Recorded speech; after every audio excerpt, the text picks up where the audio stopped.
Hi, I'm Gavin Cash, and I'm playing Clint Brazos, a scion of the Morrigan. Hi, I'm Gary, and I'll be playing Oliver Bright, the scion of Ogma. Hello, I'm Sticker, and I play Coda, Massaquoi, the scion of Beset. Hello, I'm Solomon, and I play as Andre Briscoe, the scion of Hephaestus. Hello, I'm Bookkeeper, and I play Hephaestus, a god of the Dodecatheon. And I'm Bloodied Porcelain. I'll be your storyteller for the evening.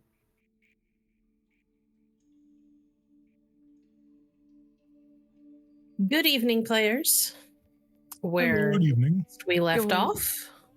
Where last we left off. Oh goodness, it's been a few weeks. You wrapped up your task for the Loa. Returned to Damon's farm, where you had some downtime, got to relax, heal up from your wounds a bit, and were eventually introduced to Damon's uncle? Cousin? I don't know. The Greeks have a really weird family tree, and it's best not to try and unpack who's what to who. So Hephaestus and Hephaestus' son, Andre. You were informed that Andre was going to be coming on to help you with with the remainder of your tasks. As Artemis has continued to keep Chris away on Dodecathian Pantheon business.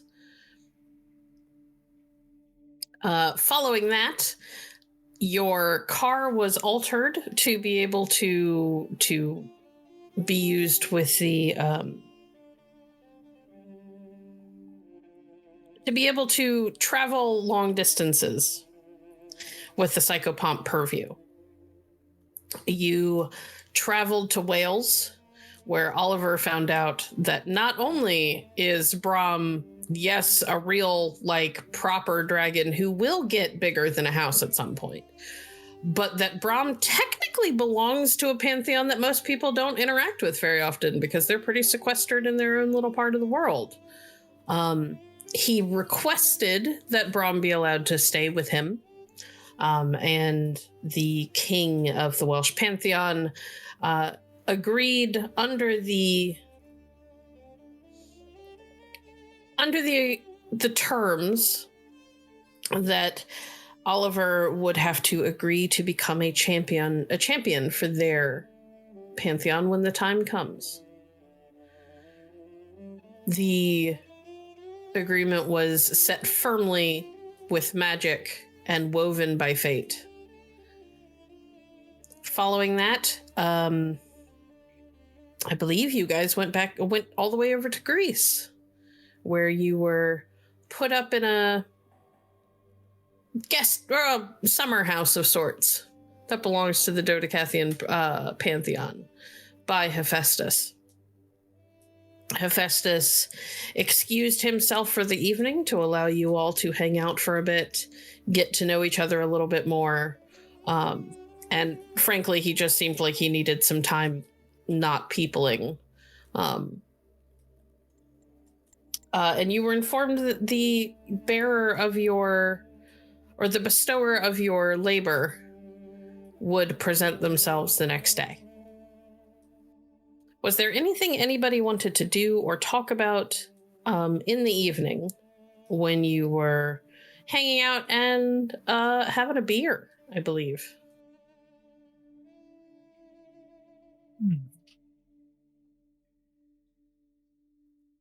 You know, I've been thinking on it for a minute.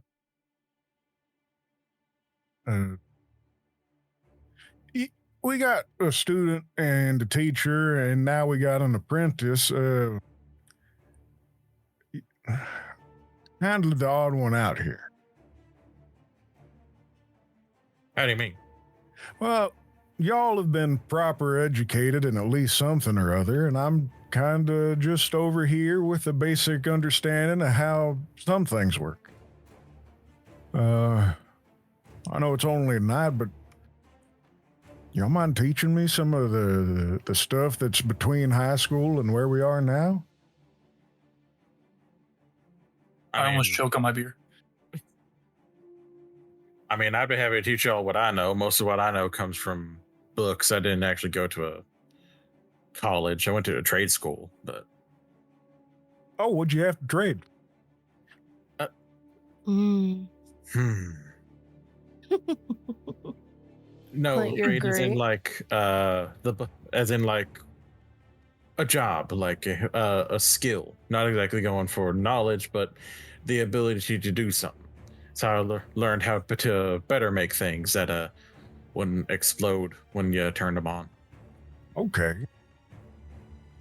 So it's sort of like it's like school, but for being a plumber or something like that. Yeah, it's closer to what you actually consider being an apprentice, that kind of thing. Yeah. Okay. Yeah. I mean, that's still learning. That you learn something that was more niche, probably, but it's important. Yeah, you learn a lot Also- more by doing than by reading. Exactly. I was going to say also arguably more practical as well. But Clint, I would love to teach you a thing or two about what I know as well. I can't promise I'll sit real still the whole time, but I'll do my best.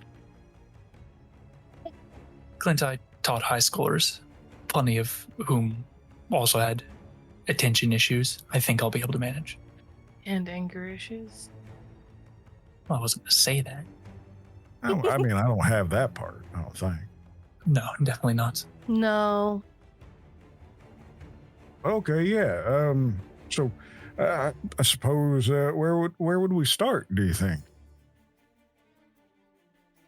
Well, I mean, it depends on what you want to start with. Do you want to start with the sort of book learning that you get from Oliver, or you want to more maybe learn how to help me fix up and keep the car, steady?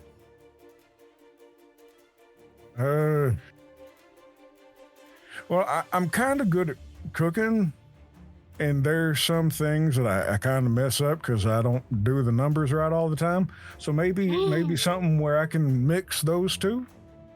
Science? There's all kinds of things you can do for that. Technically, cooking is a kind of chemistry because it's just figuring out how to handle how things react. Meat cooking is itself a chemical reaction. Okay. Okay. Yeah.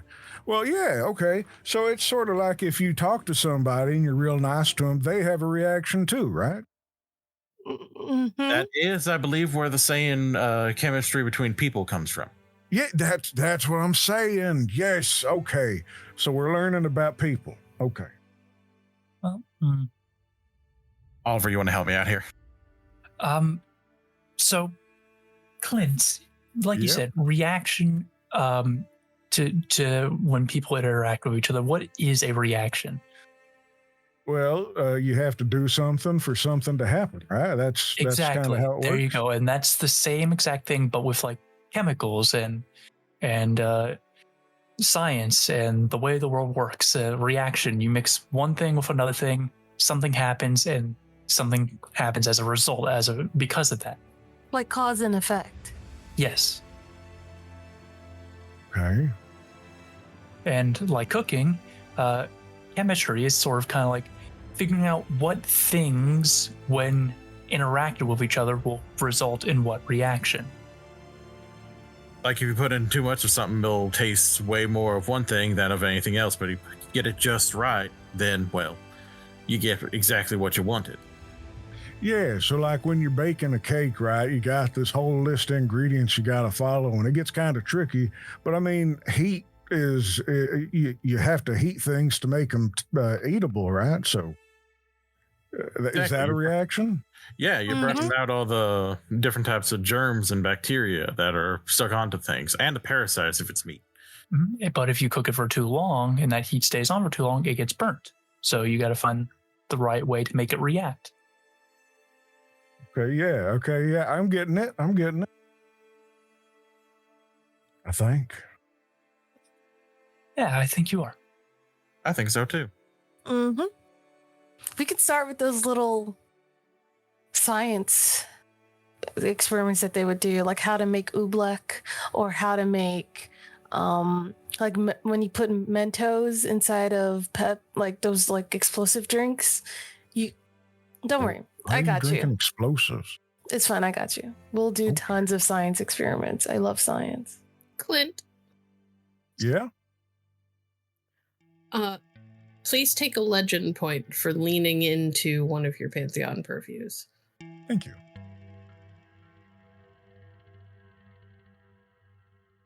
Legend point taken.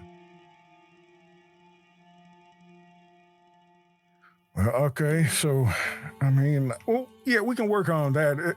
But we got a whole night. Is that the only thing we're going to work on, or do we got other stuff we need to handle first, and then we make snacks as part of a science experiment?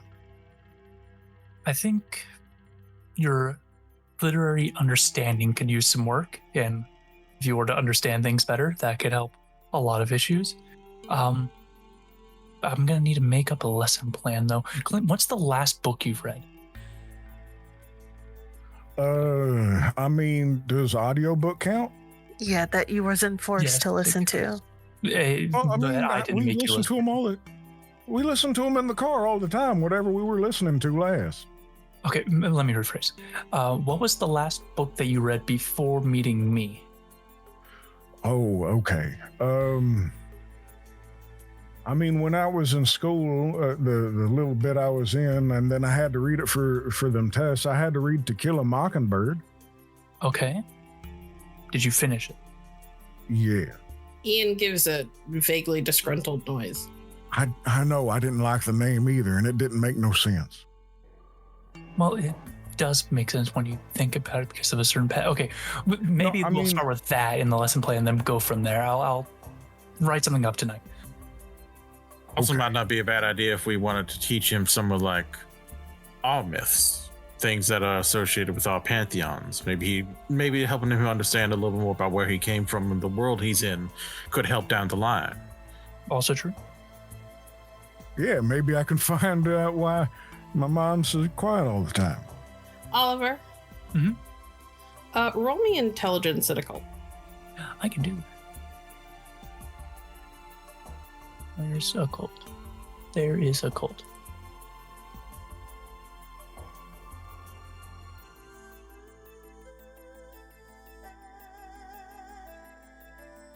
Seven successes. Jesus. Clint knowing more about your pantheon's mythology might help him address the trouble he got into with his mother. Actually, thinking about it, Clint, you learning more about the Tuatha is probably a very good thing considering what happened with the chair and your mom and things of that nature. If you know more about the mythology, you might be able to navigate those situations a bit better and be able to move forward easier. Yeah, I think it'd be a good idea to learn what chairs are okay and not okay to touch based on our stories. Yeah, I'd appreciate learning that. All right. This is exciting. I have not gone to write up a lesson plan in a long time. This is going to be fun. Andre just looks over at Coda at that and she's like, he always like this. Oh yeah. Yeah.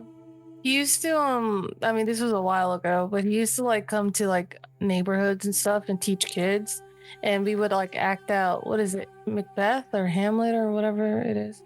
Several Shakespeare plays.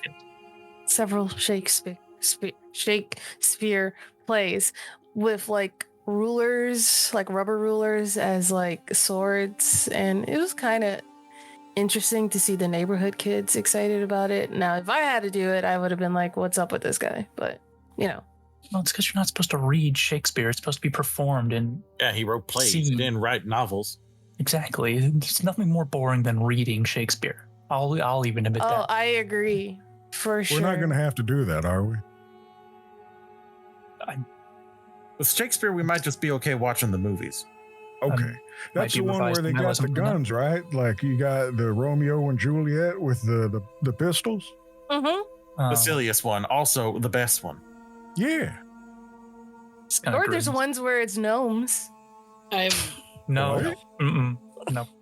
I am watching Oliver's like internal teacher just wither up and die as That's people exactly talk what's about happening. talk about the movies.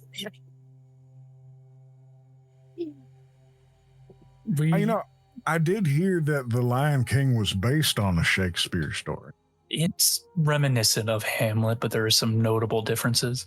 I know Like they the weren't lions. ham, they were lions. Yeah. Well, That's actually something that Yes. you'll probably come to see, Clint, is that a lot of these stories have things a lot in common. Like, I mean, technically, if you think about it, one of the main things between Norse and Greek mythology is fate. The Norns, which are three ladies that represent fate for the Norse, and the Fates that are three ladies that represent fate for the Greeks. Yep. There's And things that that's- are similar. We got fate too. We got Enoch, don't we? yes, it's similar, I believe, although I'm not fully an expert on it like some others of our pantheon might be. I mean, I can ask Mom. She seems to know a little bit about it. Right? Okay. Yeah, this is going to be fun. Okay. All right, you want another beer? No. I need to work on my lesson plan. I'll take one. You got it. I'll be right back. Hey, you want one too? No, I'm good. All right. All right.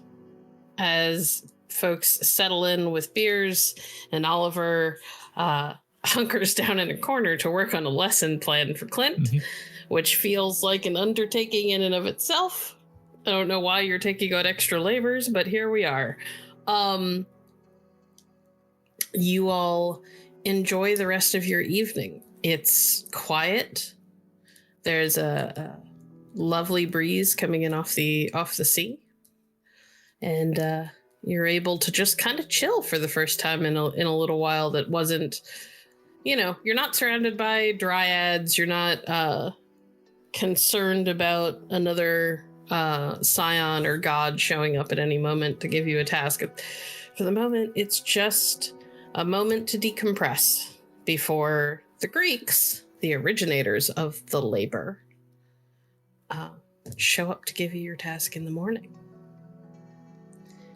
That evening, you're all able to go to sleep, get a nice night. Pele, Coda sleeps on your pillow, like right on top of your head. He's not like laying on you, but like, on the pillow, so that he's like up against the crown of your head. Mm-hmm. And Ian is unusually vigilant, Clint. Everything all right out there? Fine for now. Go to sleep. Hey, all right. I'll turn over and pull the blanket up. And you all... Brom, for what it's worth, is perfectly happy as long as somebody's giving him food. Oliver, now that you've gone to talk to the Welsh, you do realize that you've had to progressively give him more and more, and he is more demanding of meat than other things. Like, he still loves Funyuns, and he'll nosh down a bag of Funyuns like there's no tomorrow, but he's not full off of them anymore. Noted.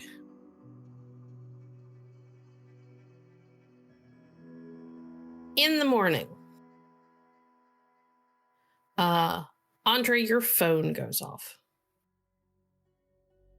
I will go ahead and pick it up. He was probably going to be one of the first ones to wake up anyway.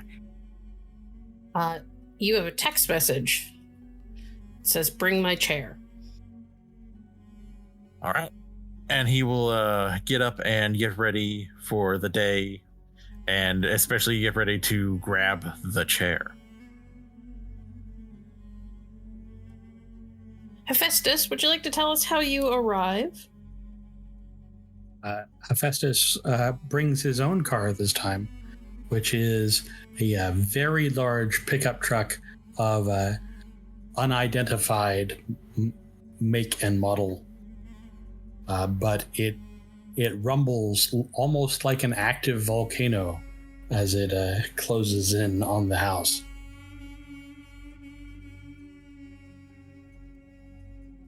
It sounds like he's almost here. For what it's worth, Andre, when you get downstairs out of your room and into the main foyer, or into the living room, your father's wheelchair is there. You have no idea how it got here, because he had it when he left. I think with as long as I have been a scion, I know not better than to question it. Fair. Yeah. Boy, bring me my chair. Yeah, Dad. And he's just gonna quickly get the chair out to Hephaestus. As Hephaestus works his way out of the truck, he will gesture to the back. It's a box back there. Be delicate. Be gentle with it, but bring it in. I got it. And Andre will hop in, grab the box, and then be carefully hop down again.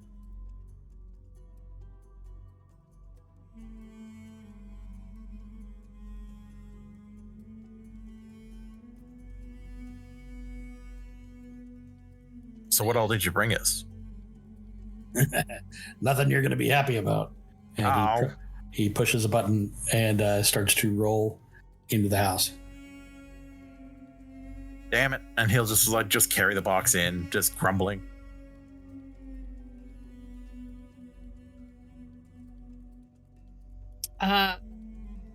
Clint?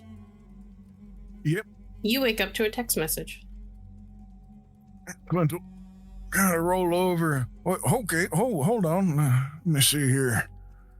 Oh, Mom texted me. All right. Okay, cool. All right. Gonna learn something later. He'll come out of his room beaming, very happy and proud, and if he's not one of the other first ones up, he'll start making breakfast for folks. And then on the way to the kitchen, I assume he would encounter Hephaestus and Andre. Morning. Morning, Clint. Hey, morning, y'all. Y'all want eggs, bacon, coffee, the usual? Yes. You got it. Make it 2. Okay, yeah. I mean, I'm going to have some, and I figure, our friends are going to have some too, so I'll make it more than 2. Yeah. Y'all just get comfy. Clint just casually doing math now. It's great. I mean, after 2 is more than for now. Later. Coda, how do you wake up? I think Coda would have woken up early, but she would have sat outside. If Pele comes with her, then Pele comes with her. But to sit with the sun rising, and she's just thinking deeply, especially after everything that happened at the Celestial bureaucracy. So she's doing some deep thinking with the sun rising. But when she smells food, she does eventually make her way inside and downstairs. Pele did spend the morning with you. He found the one sliver of semi-sunlight to lay in, and stretched himself out and took a nap. Nice. I feel that. Yeah, but she'll come down. Big stretch as well, and then start to look amongst the food oh, it's here. And then when she sees Hephaestus when she sees everybody, she'll just kind of do a nod and then go, "Good morning, everyone." Oliver. Oh. Yes. You were up late working on your lesson plan. Yes. It's morning. There's the smell of coffee and bacon downstairs. And Brom has a hold of the pant leg of your pajamas and is pulling on them, and you can hear the fabric tearing as he attempts to haul you out of bed, despite the fact that he does not weigh nearly enough. He has made progress moving your leg, though. Okay. I'm coming. You're doing a great job. Look at me. You're pulling me. Okay, here we go. So I can get up and make for the kitchen. As soon as you were out of bed, he scuttles to the door like it's his job and stands and stares at you impatiently until the door is open. And then he is out the door like a shot and downstairs and crawling up Clint's leg. I'll call down. Hungry dragon, make extra food. Okay, no problem. I get down. No, I'm not on the counter. Get down. Oh no, he doesn't go onto the counter. He goes straight onto the stove. He's like walking around the pans, and you realize as he does this that he seems to not notice that it's hot. Brom, you get off that oven right now, or you will not have enough of a breakfast. I promise. You get a hefty plume of smoke blown at you. Don't make me put you on the ground myself. You hop down now.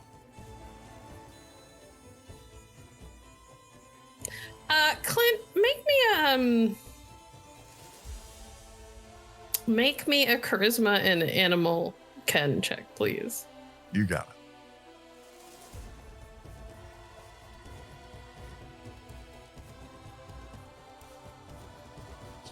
That and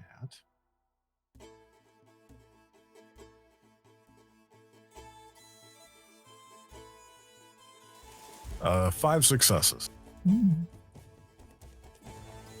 He hesitates and looks visibly annoyed, and kind of slaps his tail against the top of the stove, but does eventually hop off and kind of not terribly gracefully at all plops down on the floor.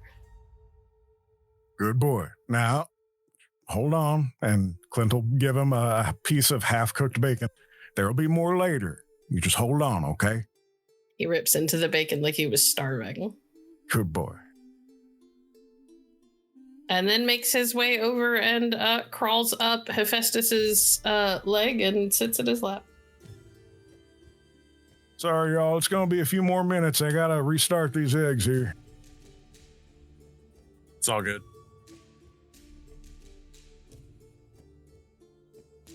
Hephaestus will turn his hand over and just erupt a small palm of flame for Brom to kind of snuggle in and just leave it burning there. And he does. He gives a little. First he stares at it for a minute, like he's trying to figure something out, and then you notice a couple plumes of smoke leave his nose, and then he finally gets off a couple of sparks and just looks very proud of himself before he cuddles up into the fire. There you go.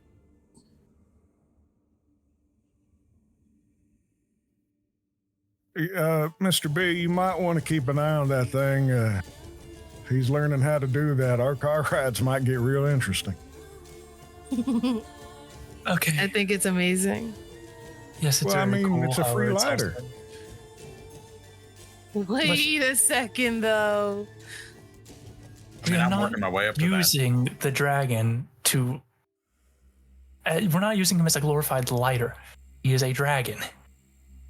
Okay. And Well, we're he likes- scions. You will learn to respect fire, children. I mean, I Yeah. respect it plenty. I don't want to get burnt. Doesn't take long for Clint to finish up the eggs and the bacon. Neither of them take terribly long to cook. This is a relatively large kitchen with one of those stoves that has like 6 eyes. So Clint is able to work with a lot more than just a single skillet or 2, like you would in most kitchens. And you are all able to settle down at the table for bacon and eggs and coffee, and whatever miscellaneous fruits and things might have been in the kitchen probably get served as well. Pomegranates. No, those have I a do not special like it. connotation, so no. I was gonna say, there's pomegranates. I am not touching them. It was a joke. Olives, though. Probably olives. Ooh. Definitely olives.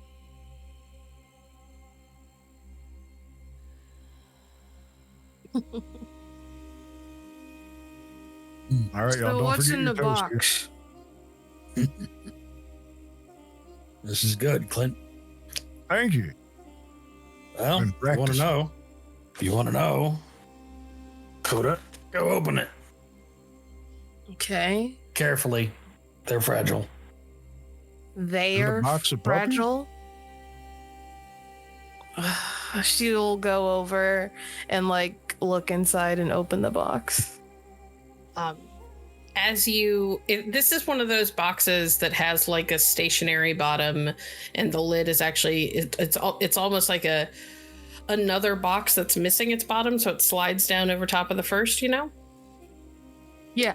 So when you go to pull it up, it almost looks like the whole box comes with it, but it leaves you with the stationary box with the open top under it, and you look down inside of it, and there is a massive bouquet of flowers.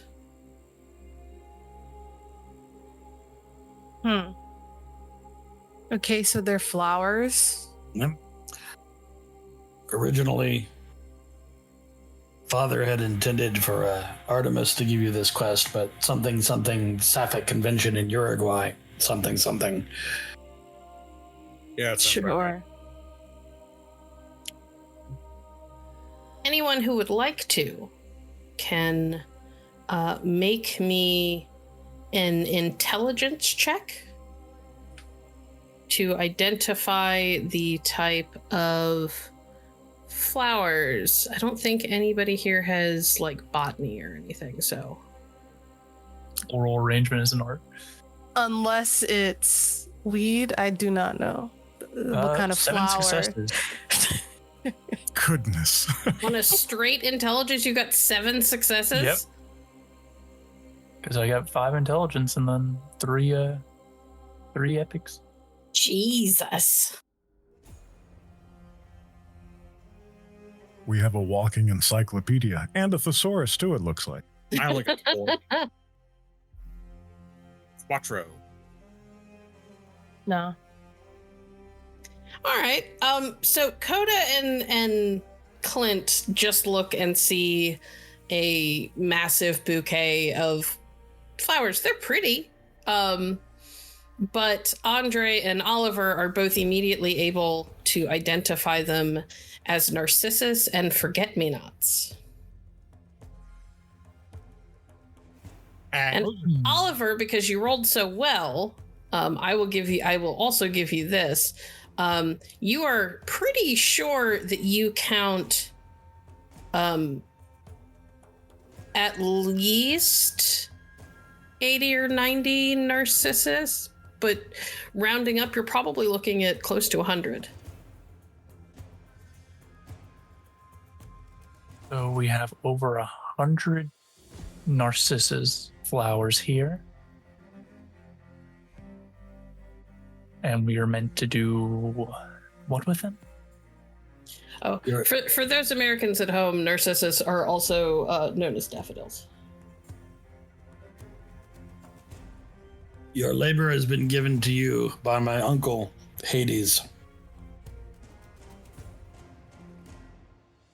Each of these flowers is to be taken to a funeral. This funeral must be someone fate-bound to the Dodecatheon. At each funeral, you will take one of those flowers and present it as an offering to Persephone.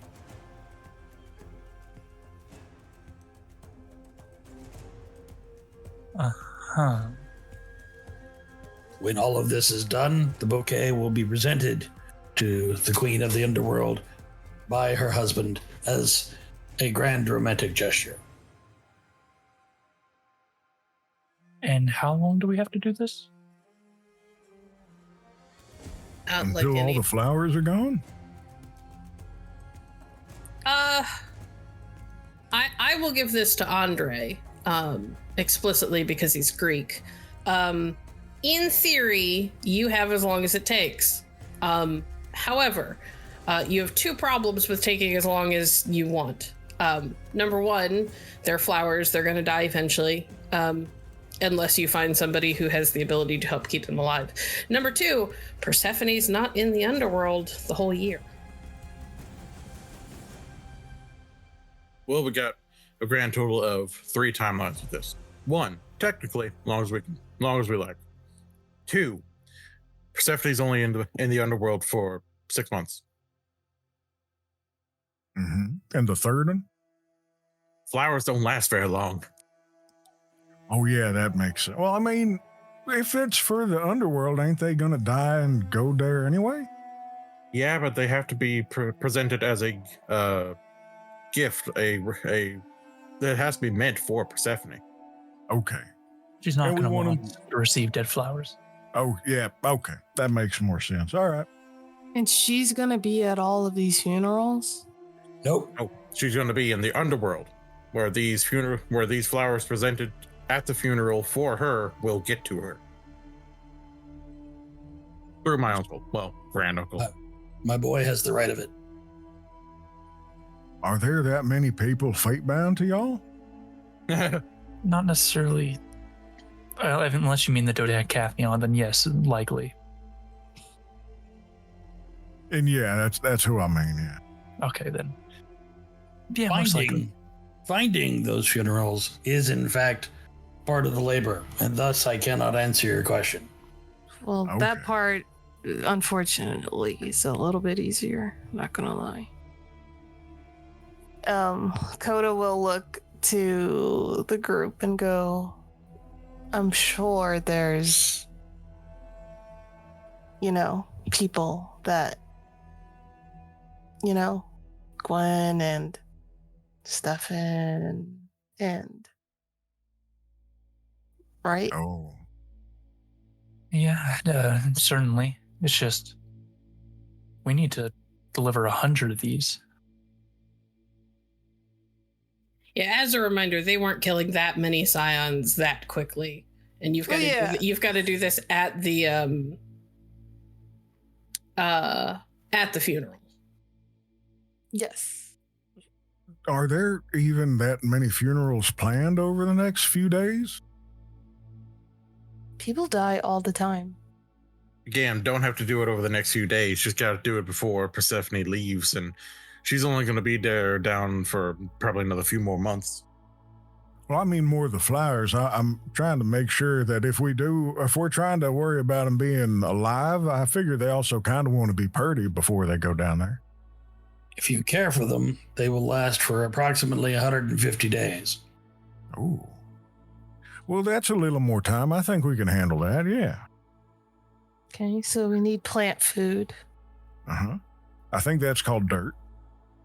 No, Okay. like the fertilizer and like. Oh, poop, right, gotcha. You know what? Yeah, I'll take that. We can go to the plant store. Yeah, like a florist. I think keeping the flowers plant alive. store, not floor store.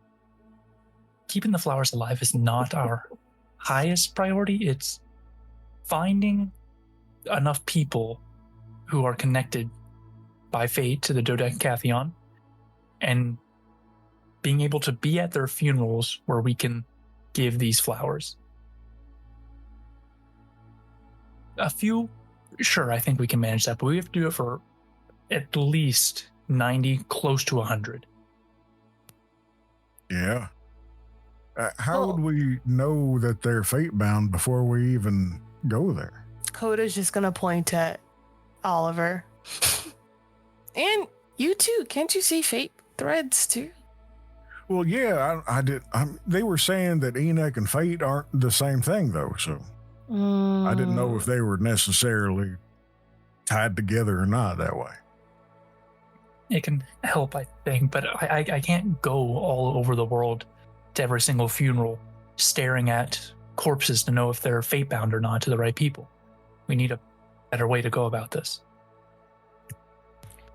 And I think that's the labor, is we need to do this quickly and efficiently. Speaking Over of 150 days. Speaking of quickly and efficiently, I took time out of my day to do this. So if you have any further questions for me or need anything from me, he casts a glance at his son. Now is the time to ask. Yeah, Hephaestus, how would you do this? I wouldn't. Yeah, fair enough. I don't do labors.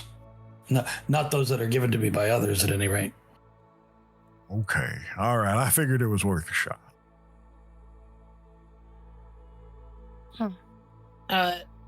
Clint, Ian kind of nips at your ear a little bit. The gods can't help with your labors. I know, but I figured I'd at least ask how he would do it. It's not helping, right? Yes, when you're asking for a roadmap. We're not going on the... Oh, okay, fine.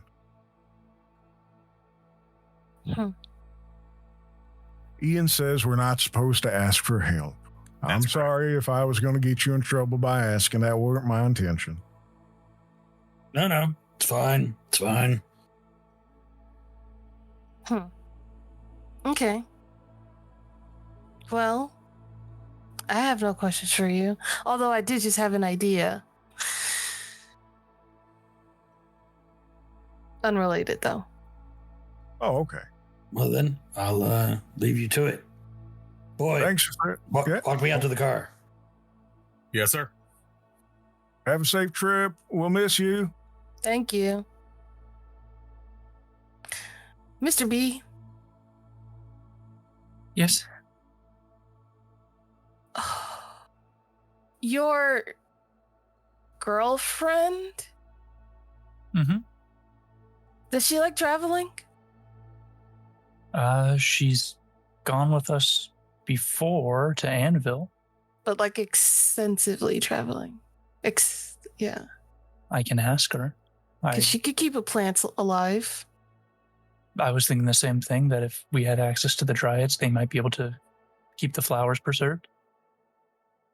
But if we still got like 6 months only, so we do have a limit. Yeah. But at least that covers that part about us worrying about the plants dying. Yeah. But here's the thing. Andre might be able to correct me, but as far as I'm aware, and when it comes to the stories, whenever a god tasks a mortal with something, with a labor or something of that nature, it's not normally as straightforward as they make it out to be. Or at least... Damn. I don't have to read a story to know that. Have you seen our last life? I know. What I mean to say... What the fuck? I don't need to read a book to know that.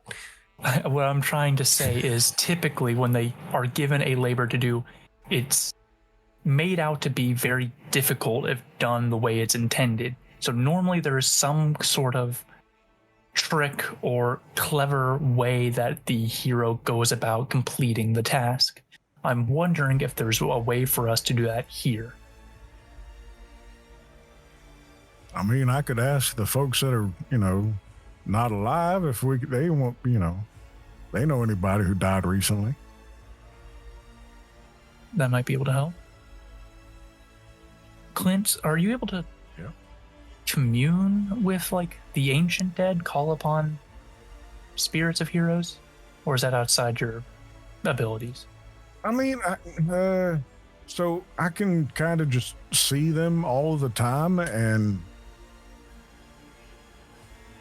I can talk with them and touch them a little bit, but not make them do stuff. So if they're not around, I can't make them come around. I can just talk to them when they're here. Right. Okay.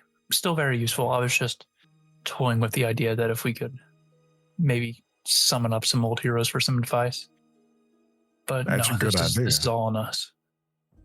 Okay. We're going to pivot to Andre walking his father out to the car.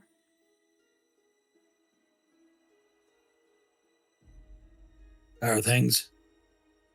Can't complain. They're good folk, just a lot. Well, our family's a lot, so suppose you should be used to that by now.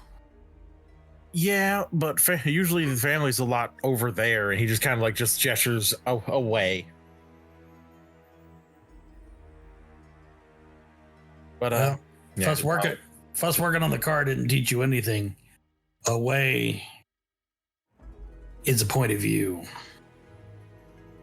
that's true enough. Put my chair in the back of the truck, please. Yes, sir.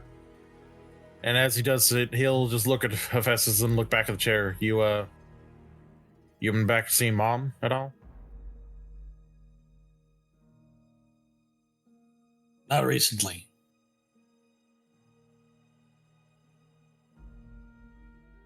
I'll stop by. I think she'd really appreciate that. It gets kind of lonely when it's just her and the nurse. Yeah. Thanks for helping suit up the car. Maybe I'll be able to swing by too. Good. I might have forgotten something on the chair that got moved so that I could pull up to the table. If you see it there, just hang on to it till I see you again. Yeah, I'll keep track of it. Hey, Dad. Yeah. I don't like repeating myself, so I'm just gonna say this now. I'm glad it's you. That's my dad.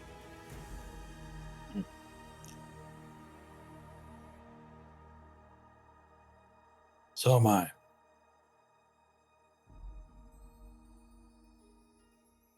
Be careful.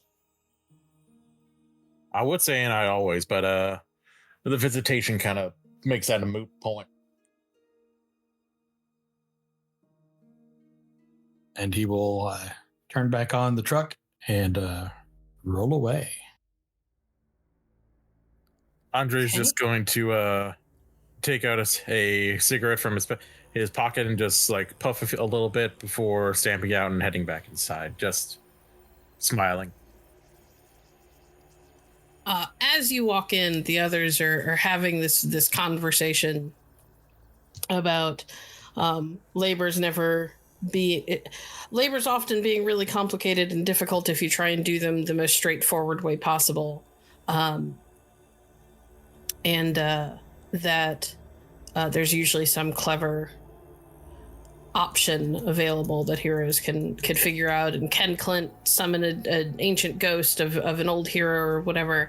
And as you walk into the room, your eyes kind of scan and you see that chair that's been pushed to the side up against the wall to give Hephaestus room at the table. And there is a book sitting on it. I will grab the chair to pull it up to join everyone else at the table, but I'll also take a look at what the book is. It is a black book with an image of Pegasus being ridden by you-know-who on the front, and it says Mythology by Edith Hamilton.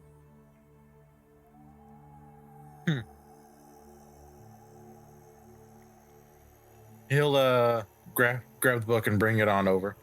This might also be good for your little lesson plan, Oliver, and he'll just pass the fucking brick over to Oliver. Yes, actually very helpful. Especially, I think, given our current situation. It's a big book. There's a lot of myths. Especially here. I mean, there's a whole lot of myths, not just the ones that people really focus on. Indeed.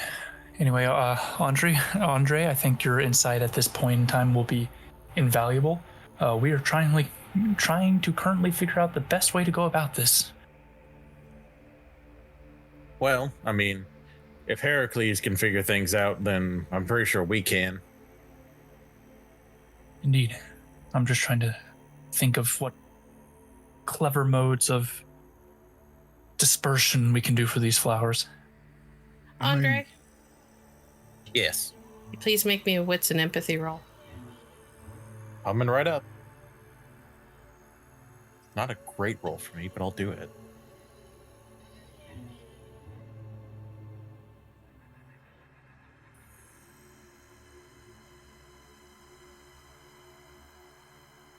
2 successes.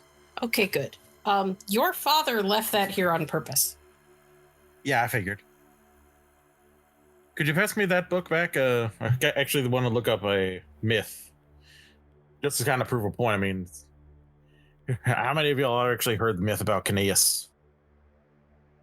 A what now? Exactly.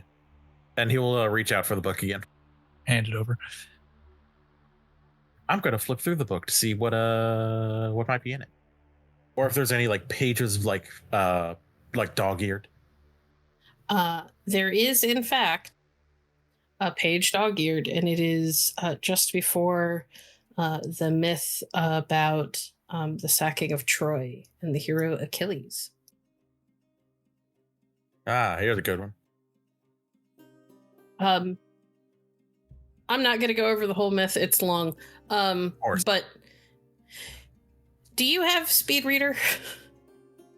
Nope. I do. Oliver, get over here.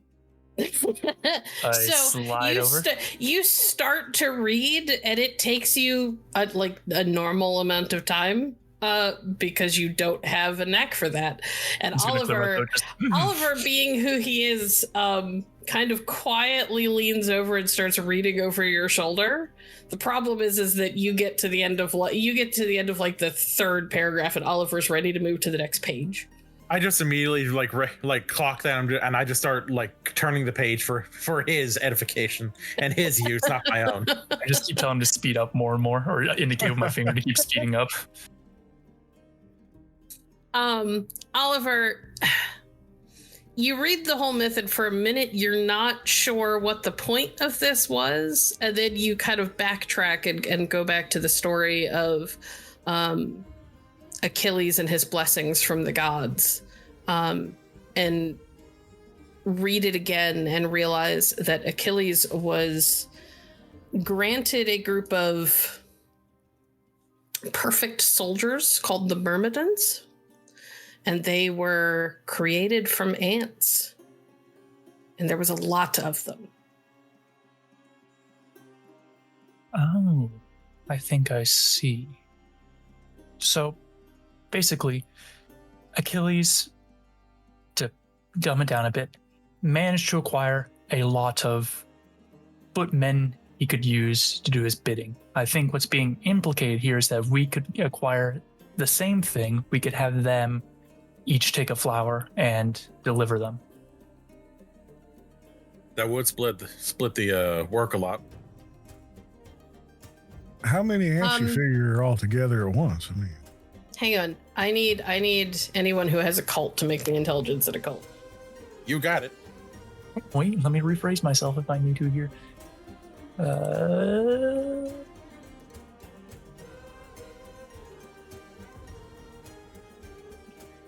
Well, that's 7. That is 10. I see you over there, Coda. I see you doing your best, babe. I'm proud of you. The whole time she's just kind of been sitting watching them talk. So in theory, yes, if you could find Myrmidons and give them each a flower, that might help. But as you two are kind of going back and forth and bouncing things back and forth, Coda has a thought, and she goes, but aren't the Myrmidons created by the Greeks? Which sets off the light bulb for Andre and Oliver to go, wait a minute, if they were ants turned into the perfect soldiers by the Greek gods, they'd be fate-bound.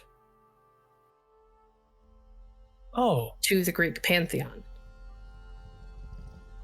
Yep. Wait, so we just gotta kill a bunch of ants and give them flowers?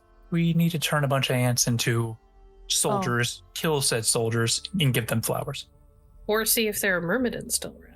Yeah, there could just still be Myrmidons around. I mean, I don't think that time really affects things made by the Greek gods like it does normal people. Oh, yeah, that's a good point. You have heard stories during your labors and travels of scions of other pantheons having like groups of soldiers that follow them around, mostly the Norse, but it's not unlikely that there are some from the Greeks as well. I mean, we could see if they got Myrmidons, or I mean, maybe if we find one of Ares' kids, he's got probably got some Spartoi. Maybe, but then we have to either convince them that it's okay if we kill all of their soldiers, or actively make a new enemy as we kill all their soldiers, and we still need to kill 100 of them.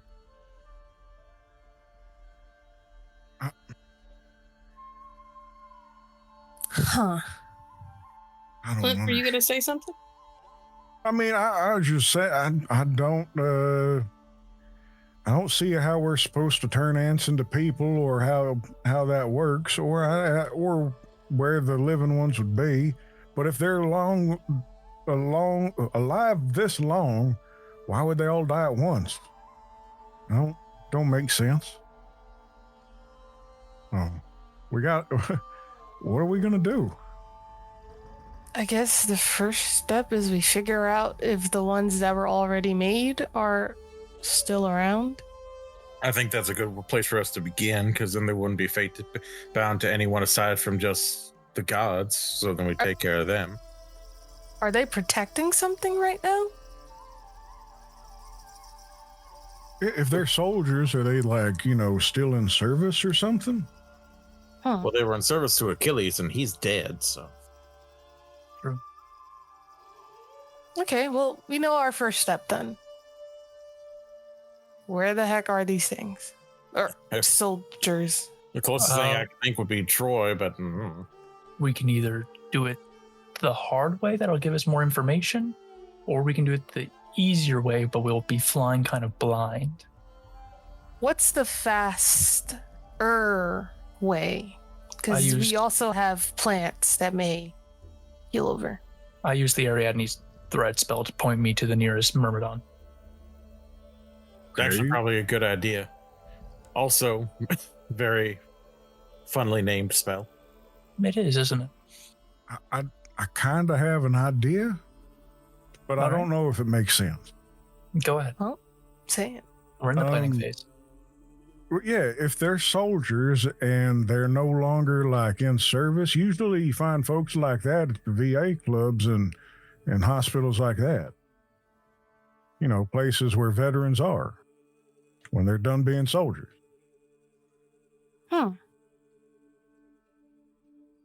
Actually, not bad. If we're lucky, we'll find a Myrmidon nursing home with all 100 of them there that we need. Oh, God. And we just sort of, and I'll pantomime a pulling the plug motion. I don't know if they'd let us attend the funeral if we're the ones killing them. I think that might be a hard sell.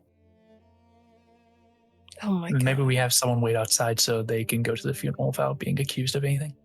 Or we just do an impromptu funeral in the area. Oh, Clint, can you do funerals? Is that something you can do with your purview? I can't believe we're considering this. I can read a book, and I think I can help people pass if they need it, but I don't know if it'd be counted as a funeral. Usually that's like a ritual thing, right? Where you got this book and you gotta say these things that mean something important, and you gotta pay your respects. I can do that, but I don't think I have been given the permission to. We can keep workshopping this. First things first, we need to find them. So Yeah.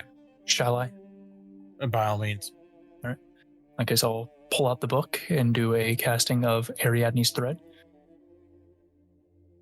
with the intention of my target being a Myrmidon.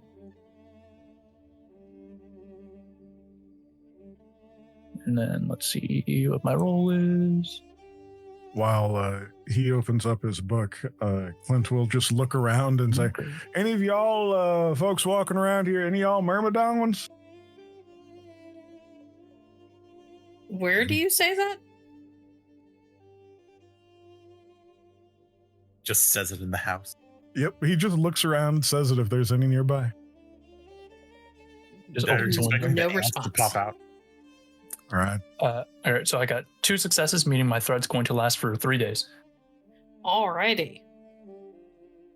The thread points off or leads you off to the north somewhere. Okay, we're going Passes north. through a wall and kind of disappears because you can't see that far. Hop in the That's all car. I can say. We're gonna hop in the car, or Probably for the best. yeah, I'll drive. I think I have to take shotgun here. That's fine. I'll sit in the back. All right. You all pile into the car and proceed to follow Oliver's directions. Andre, I'm assuming you're driving? That I am. Excellent.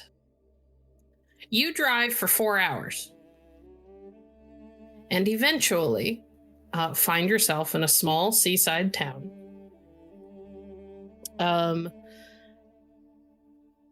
Where the thread goes, it leads you to a building and then straight up, like at an angle towards the roof. Huh. All right. So we either need to go in or on top of that building because it's, I think, pointing to the attic.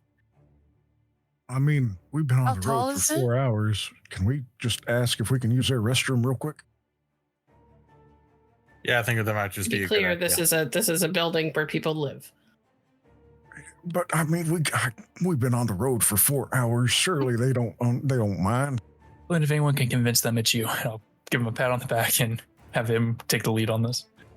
Clint will hustle up to the front door and give it the classic 3 knocks and ring the doorbell. An Andre elderly will be standing by, ready to act as translator if he has to, because he knows Greek at least enough to get by. I will stand on the other side also, being ready to act as translator because I have the language mastery now. an elderly man opens the door and looks very confused by all of the people standing outside.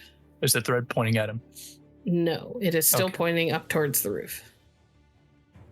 Hello, sir. We've been on the road for a while, and I got to use the restroom. Would you mind if I just came in real quick, sir? He responds with something unintelligible to you, Clint. But Andre and Oliver both understand that he's basically saying he doesn't speak English. I will let Andre translate if he wishes to.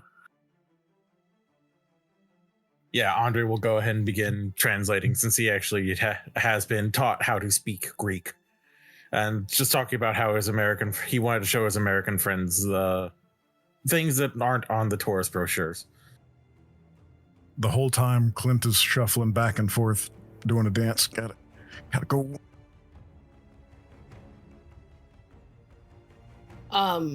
The old man looks confused. It looks like he wants to say no, but at the earnestness on Clint's face, he steps aside and lets Clint inside.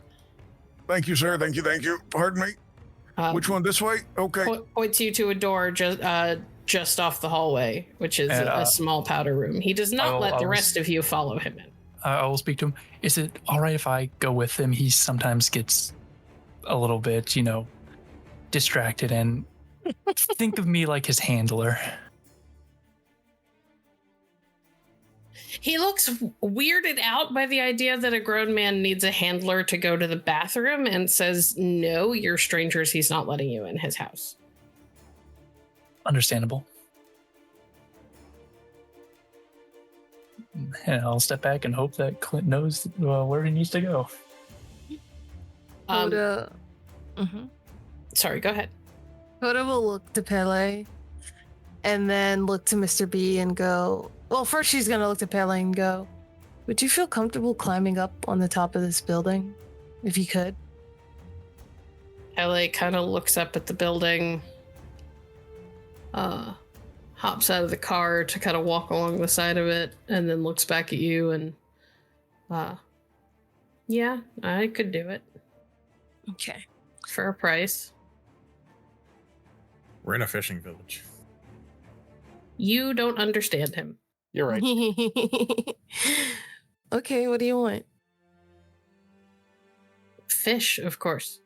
Okay, well, you should be specific, but okay. I got you.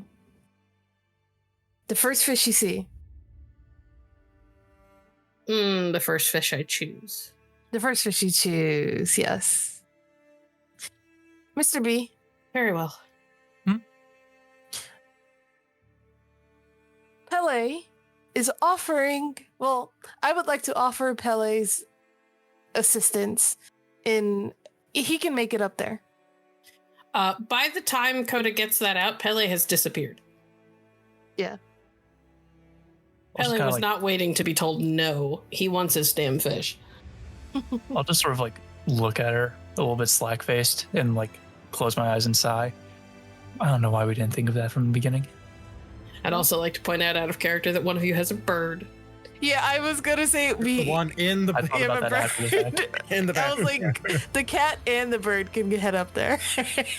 Clint, the bathroom you're in is a small powder room. You could do your business. The old man is standing there watching from the other end of the hallway, so there's no opportunity for you to go sneaking around. That's fine. Clint really did just need to use the restroom after a 4-hour road trip. I knew it. God damn it. It works out. Great distraction. GM, Yes. is there a small like window up at where the attic would be? No, you guys keep assuming that there is an attic. You're in Greece. A lot of the buildings there have flat roofs, guys. Okay. Once Clint is done, hands washed. So thank you, sir. I really appreciate it. I'm going to head back out to my friends now. Lovely home. Beautiful place. Does anybody translate for him? I will. The old man kind of gives a half-hearted nod and an approximation of a polite smile, and then slams the door behind Clint as soon as he's outside, because this was fucking weird. As you all are standing there after the door shuts, trying to figure out what to do, you eventually hear a meow from the top of the house, and Pele is looking down at all of you. That's that one's yours, right, Coda? Yes, that is. Yes, he's mine. She'll go, yes, Pele. And that is around the time that a young woman steps up to the edge of the house and stares down at you and puts her hands on her hips. You all are not subtle. Is the third pointing to her? Yes, pointing to her hip specifically. Oh. No. Is what? Were you about to ask if is she hot? Yeah. Is she speaking I knew English? it. I knew it. Damn. She is pretty hot, actually. I got nothing to say. I've already learned the next best thing. Is she also speaking Greek? She is speaking English, but you can kind of tell from her accent that it is not her first language. Oh, hello. Don't know about subtle, but I appreciate you letting me use this restroom. Is that your dad down here? No. Stay there. I'll be down in a minute. Yeah, sure, no problem. Hey, good job. You found someone who we can talk to at least. She disappears and then reappears a few minutes later by walking around the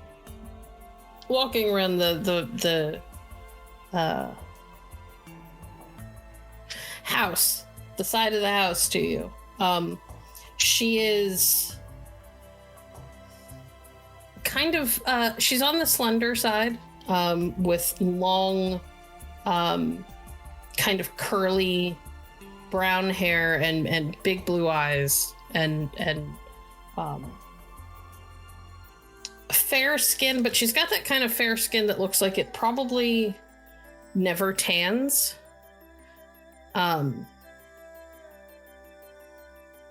and she's wearing like jeans and a t-shirt, and on her hip, hanging from her belt is a pouch. And she's got a bracelet that Andre and Oliver are immediately able to clock as having the symbol of a Triton on it.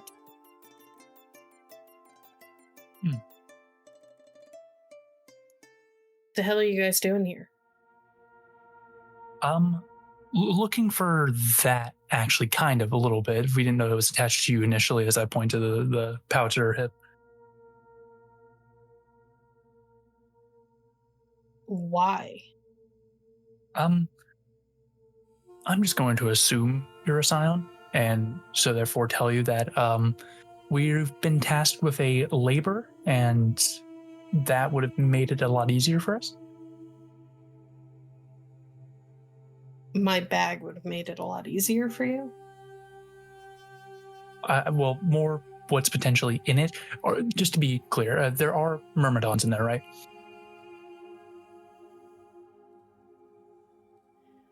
Kinda. Yeah, so we just sort of need to, well, no real easy way to say this. We need to have about 100 dead ones to make a funeral for and give them flowers for Hades' wife. Do you have a bag of ants attached to your hip? I do. Do you have any uncles in there too? God damn it, Clint. She looks at you like she's not sure if you are being serious or joking. Clint will pocket his hands and shrug his shoulders and give a, yeah, what can you do kind of smile. Are you using boys will be boys? Absolutely. Of course you are.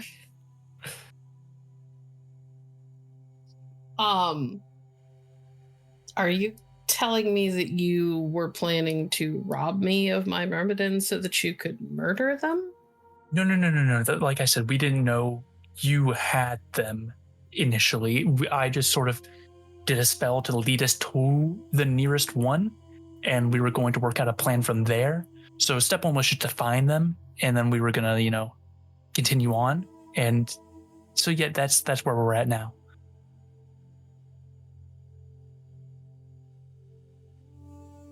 We definitely don't want to rob you. If we can, we'd like to work out something mutually beneficial. Yeah, it wasn't exactly in the cards. What would you give us for it? I Politely not speaking. That's not really something that you part with. Well, you're going to have to.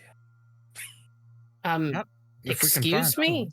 No, sorry. Not you are going. I'm just saying that if it, like, I'm just trying to say that it would be. Whatever. Don't mind me.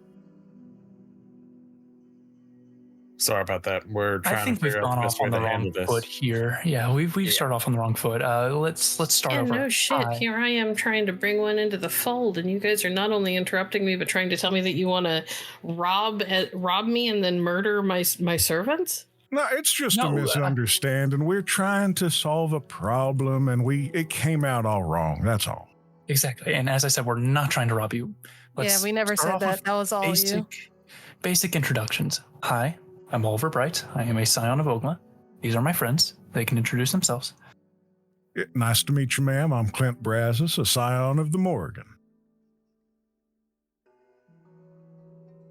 She looks expectantly at Andre and Coda. Andre, scion of Hephaestus. Coda, Massaquoi, scion of Bastet. Bird friend here's named Ian, if you ever feel like talking to him. And this is Pele.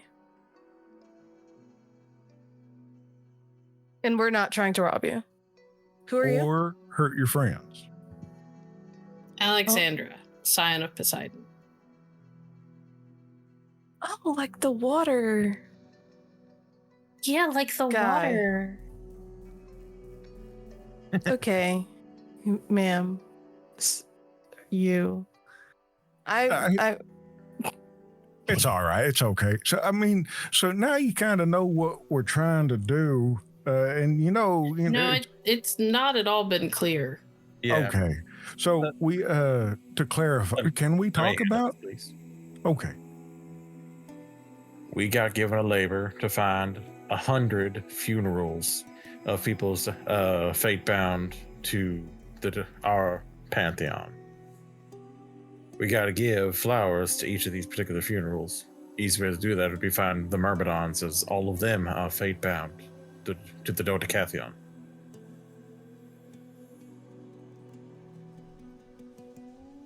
We were just trying to figure out the best way to find the Myrmidons and then go from there.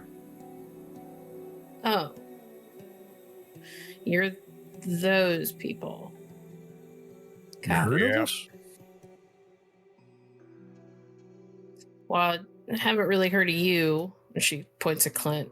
I've heard about you in passing. She points at Andre, but I think that's mostly just because family. Yep. You two, though, and she points at Oliver and Coda. I know exactly who you are. Yeah.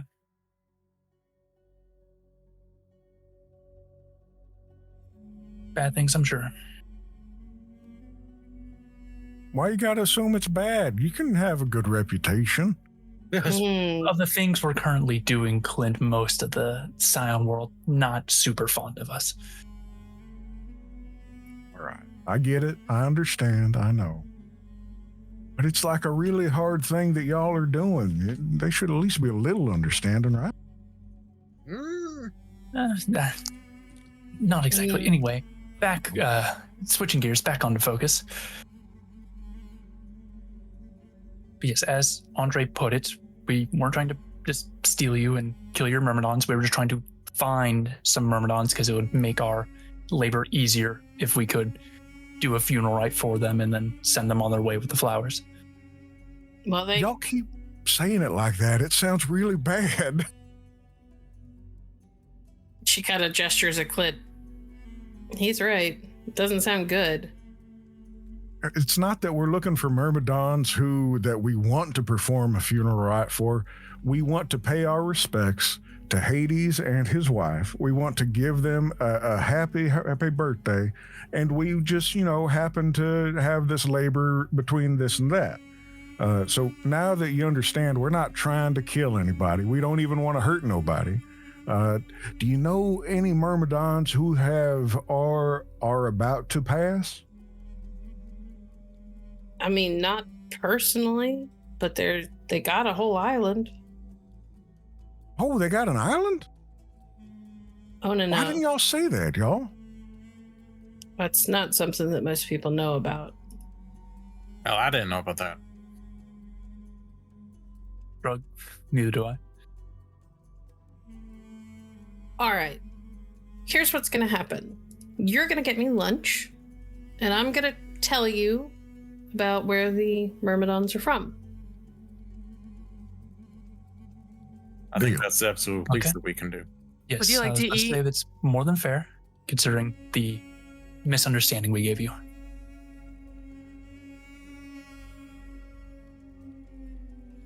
Do you want to go out to a restaurant? We can get some food, some wine, have a nice time. Yeah, let's do that. Cool. There's a place not far from here. It's pretty nice. All You right. guys ever had Saganaki? What now?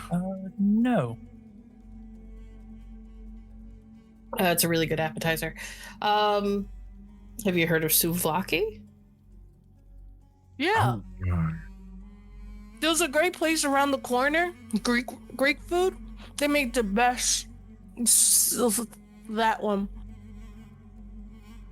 It's the chicken, right? No.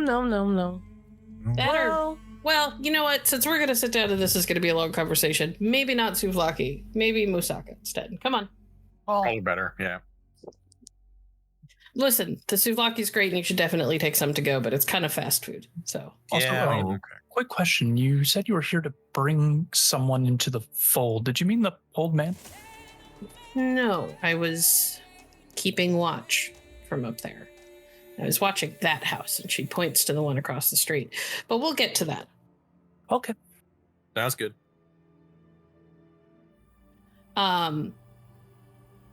She leads you a couple of blocks down to a restaurant that has indoor and outdoor seating, and asks for one of the outdoor seats in Greek, which sounds much more natural to her lips. Yep.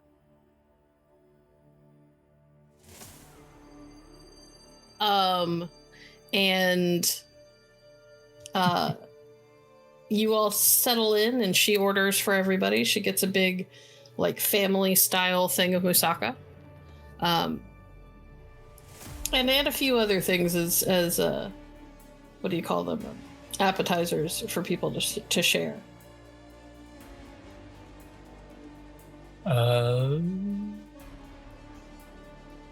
Something for the table?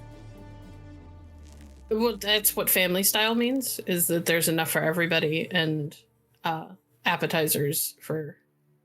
enough appetizers for everybody. Oh, gotcha. Okay. I misunderstood. This is really good. So, the Myrmidons have their own island called Onino. Or Oninoe. I'm not sure. I'm not great with classical Greek. But basically, when Achilles needed an army to siege Troy, King Aeacus supplied him with 10,000 warriors. And Achilles found them to be inhumanly loyal, incredibly diligent, and effectively the best soldiers. Bear in mind, I say soldiers, not heroes, because there's a difference. The world had seen at the time. The basic story, from what I have heard, is that there was a squabble between a certain male god and his wife. She looks at Andre meaningfully. And the fallout wiped out everybody who was on a particular island. Yeah, that sounds about right. You mean it's like the same island? Yeah. Okay. Has anyone been there to perform funeral rites? Hold on. Let me talk. Sorry. There were plagues rained down on the island in hopes to kill King Aeacus's mother. Didn't work, but it did wipe out most of the people in the island.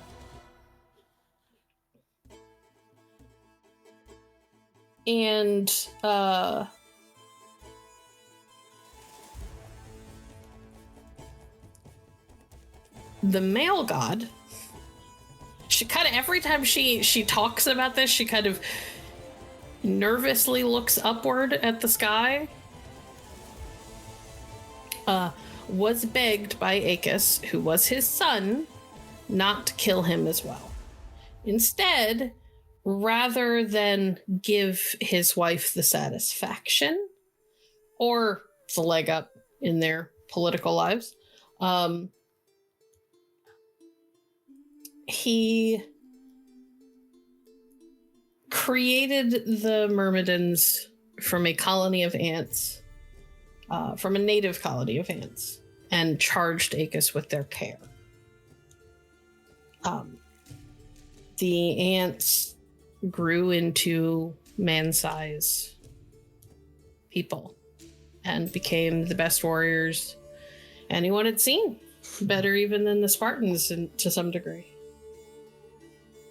Mostly because they're created from a social type of insect. So that gets back to what I was doing. I have some myrmidons of my own, but so do plenty of other Greek scions.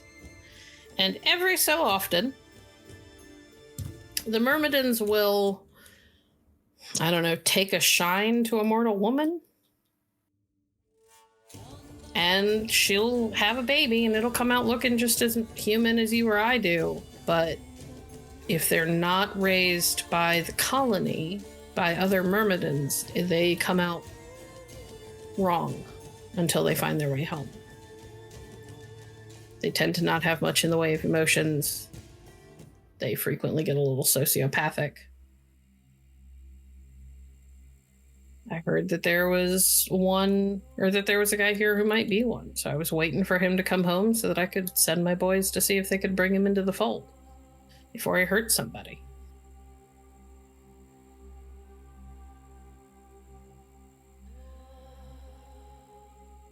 I mean, is he like acting weird? Well, yeah, all the stories I've heard about him is that he's kind of sociopathic, doesn't seem to have any real grasp of emotions. He's strong, good fighter.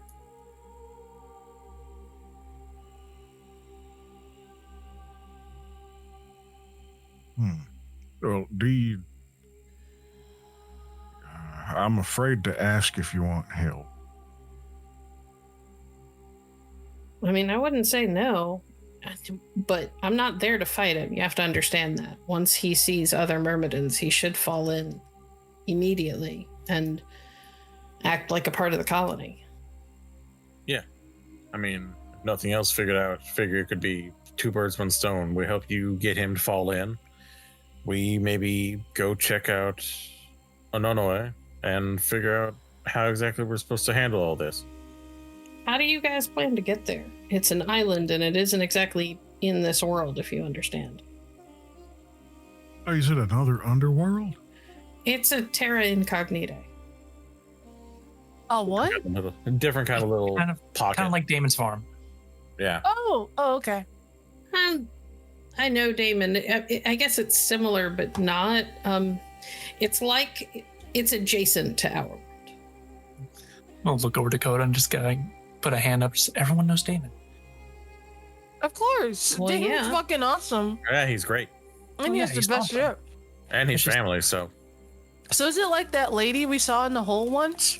Where she thought it was like What? 1997? Oh, right. Maybe? Huh? I don't know. Doesn't matter. We We- saw this lady in a hole once. We met with a Sybil and she's sort of trapped in the past. Oh shit. Yeah, shit. I think maybe Anvil would be a better approximation. Well, I guess regardless of what it is, how are we going to get there?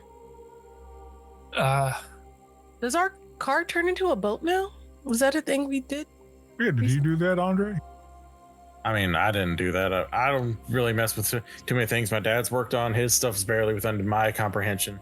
So I would not be surprised if Hephaestus made our car amphibious, but that doesn't change the fact we still need to get there. When this Myrmidon who doesn't know he's one falls in line, does he just sort of join the ones that you control, or do they need to take him back to the colony? I mean, it's not like I go around collecting them. But my understanding was that if I brought him in, that he'd be with my guys. Okay. And That's he okay. just I was hang just out wondering in if they your had to pouch? take him back, then maybe we could follow him. But if he's going to be with your guys, that's also okay. We just got to figure out how we're going to do this. I mean, they're still people, aren't they? Could we ask them if we could go there? Doesn't quite work that way. You have to understand that the reason why their island is a terra incognita is because most of them got wiped out, or most of the island got wiped out, and you know who would be very pleased to get rid of the rest of them. yeah. Okay. Her husband put them there and left his scion in charge of keeping them safe. And my understanding from what I've heard, never been there myself, but from what I've heard is that his mother is still the queen.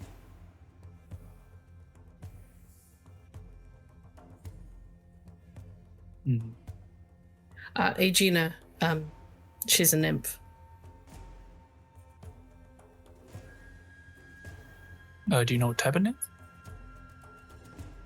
No, never met her. Okay. So you say you've never been there yourself, but have there been Scions who've made it there? Yeah, probably. I mean, Aegis was a Scion, so my assumption is that others have been there as well. Okay. If I had to guess, at the very least, we need to pull favor with someone with psychopomp. Oh, Wait a second. She'll clear her throat and go, Pele? Pele, who is noshing down on the fish that you bought for him, looks up at you. Yes? So, I know you have a little trick you can do. It's not little, it's actually pretty big and amazing.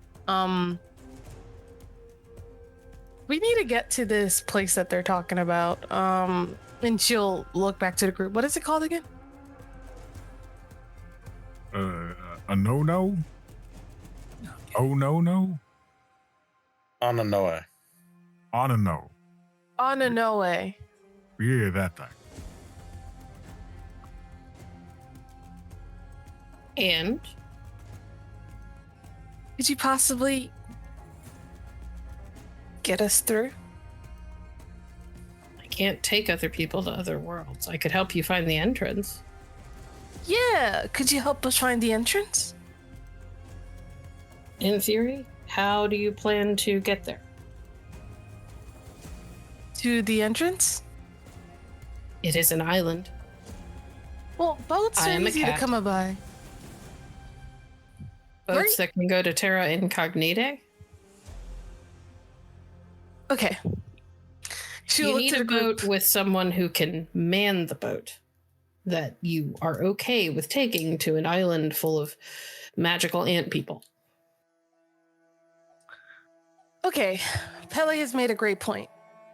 While he can find the entrance, possibly, perhaps, maybe, we do need someone that we trust, that can drift, control a boat to what did you say? A land full of magic ant people. I will Okay. slowly look to our new friend. You said you're a scion of Poseidon, right? Yeah, Yes, I did. Now remember, Oliver, this is a pretty big fucking favor that she'd be helping us a lot more than we'd be helping her. How about an exchange? You get us there, and in return, I'll start rummaging through my bag and pull out. I'll hesitate for a second, but then pull out one of the flasks of golden apple juice that Damon gave me and put it down on the table. Her eyes go kind of big. She scoops it up. Is this what I think it is? Yes. Mr. B, Yeah, Shit. big deal. you cannot be for real right now. It's a big favor to ask. That's a big thing to give away. We have one more. We have one more, and we have 1, 2, 3, 4, 5, 6 people that can possibly go down in one single hit. I mean, if you don't want to make the deal, No. I just I'm- want to know, have you read the Iliad? Do you know how boat trips and Greek stories usually go? I don't know, Mr. B. Did we ever read the Iliad? In Here's my the Spark class, Notes. It doesn't go well. no. Yeah. No. So Iliad, then, no, no. I have The not. Odyssey, no either. Okay, no, then I haven't read those, at all. Odyssey. Let's just say we might be dealing with a lot of nasty things, so someone with higher control over the ocean would be very helpful to us, and in return for such a thing, I think a very pricey item is a fair enough exchange. Kind of Well, I takes mean, a deep food breath. got us a lot already. This will get us the rest. Andre, you said you were a scion of Hephaestus. Yes, ma'am. Does that mean you're good at making things, upgrading things? He just smiles wide. Yes, ma'am. All right. You guys give me time to bring a rogue myrmidon into the fold.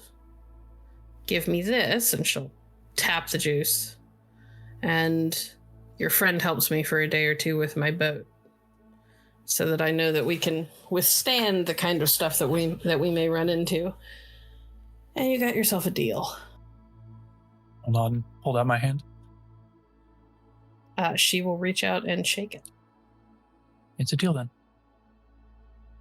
Oliver, roll me willpower plus legend. Cool. Is that remaining willpower dots or just total? Total. Because I'll be like, I do not have a lot of willpower left. Okay, cool.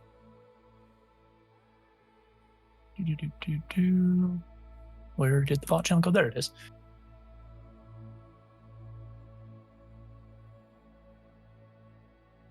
Six successes. All right. Regain a point of legend. Oh. And make a note on your sheet that you have a fate bond to Alexandra of the Dodecatheon. Ooh. Is there a certain level associated with her fate bond, or is it just like I'm not going to tell you. Oh, okay. You feel, however, as fate coils around you and her, and you can tell that she feels it too. There is a gravity of what just behind what just happened. All right. My good eye might flicker a little bit with some purple magic. Mm-hmm.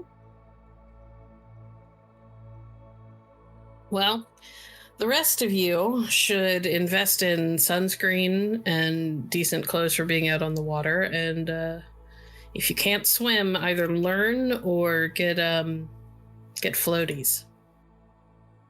Think like a case of beer for that kind of a trip. We're probably gonna need several. Excellent. Yeah. Trips on the open sea with our Pantheon tend to be longer than you anticipate. And she looks at Andre.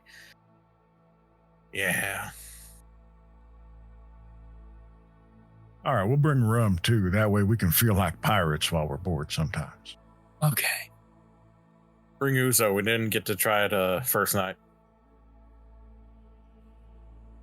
We're drinking ooze? Well, closer than you'd actually probably be thinking, but no, it's popular around here. Okay, if you say so, I'll give it a shot. You said your name's Coda, right? Yeah. Can I talk to you for a minute? Oh boy. Yeah. Sure. Yeah.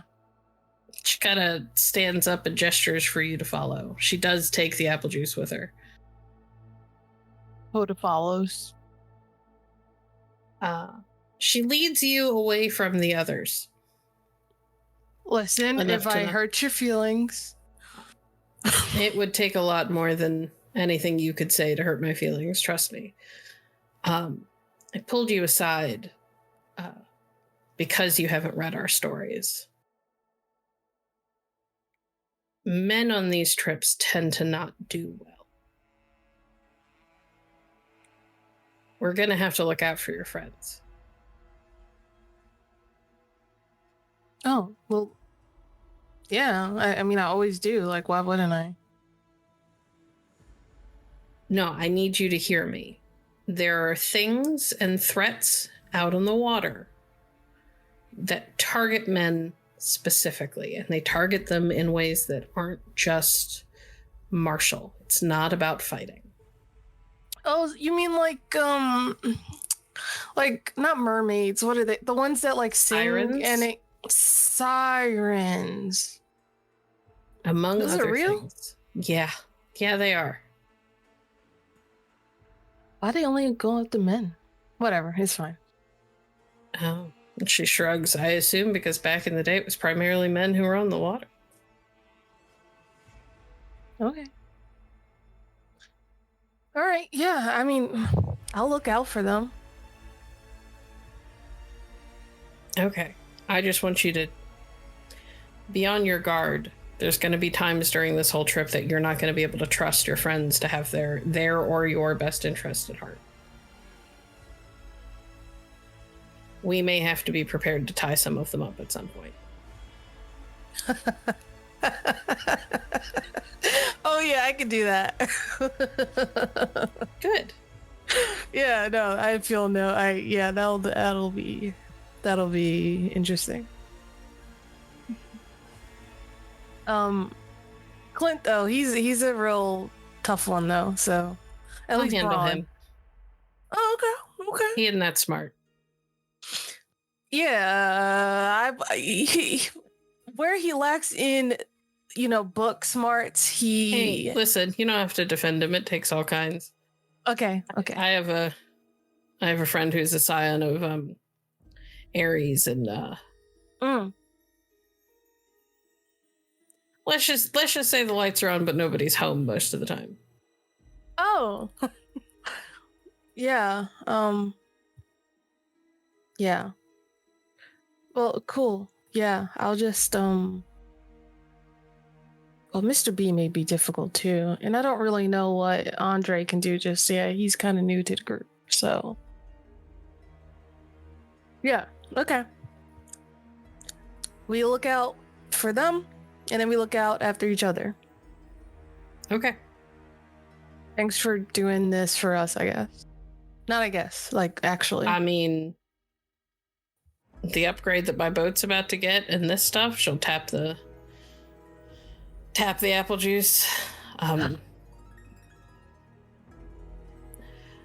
can't necessarily say it's a perfectly even trade because I still think you guys are getting off better than me if this goes the way I think it might, but it's a start. Yeah, And maybe while we're on the way, you and Oliver can explain why you saved the man who murdered my sister. And she walks away. Shit. Amazing. She returns to the table, looking chipper. All right. Well, I think some of you have shopping to do, and Andre and I are going to go have a look at my boat. You guys have phones that work kind of wherever you want to be? Yeah, you got a number? I do. All right, here, go ahead and put it in this one for me. And she does. All right, I'm going to give you a text just so you know who I am. Yeah, I'm Clint, and he'll even send it via text. Her phone chimes, and she kind of nods and texts back, Alexandra, you all are sitting outside of an indoor-outdoor eatery, enjoying moussaka and a number of other meals that people can kind of pick and choose from, paid for by your squad because you interrupted Alexandra's tasks. Yep. And she has requisitioned Andre's time to work on her boat. And suggested that people go shopping and get whatever they need because there's every chance that you could be gone for days, weeks, months.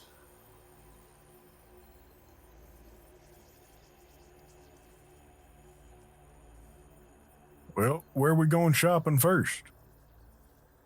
Glad you asked, as I pull out a list that I've already started to write. What we need, first and foremost, since we don't know how long we're going to be, is rations, food and water, of course. Should recommend we get, as I use like air quotes with my fingers, floaties. I wrote down life vests. I need some just miscellaneous things. I'm sure she has rope on the boat, but we should get some more of that just in case. We can look at me. We can all immediately assume that I'm going to need a lot of sunblock. Hot weather clothes, of course. I don't think tweed will be a good idea. I also have a flare gun. I think that might be handy. Some sunglasses, a compass, even though we're going to be out in, Scion land where naval travel might not work with polarities, but a compass might still be handy. Binoculars, I think, would be good. And that's what I have so far, but if we need to add more, we can. I think some fishing gear would be sick. I mean, she may have it on the boat already, but I think that would be pretty cool. Yes, the fishing rod and bait might be good. Did you mention the alcohol? I kind of blanked for a I second. just assumed you were going to get that on your own no matter what. Okay, yeah, I'll get that. We can put that on the list so we don't forget. We can include that in rations. I was thinking maybe a few more health, like first aid kit stuff, but maybe first aid Also a good kit idea. pro instead of the little travel baby ones.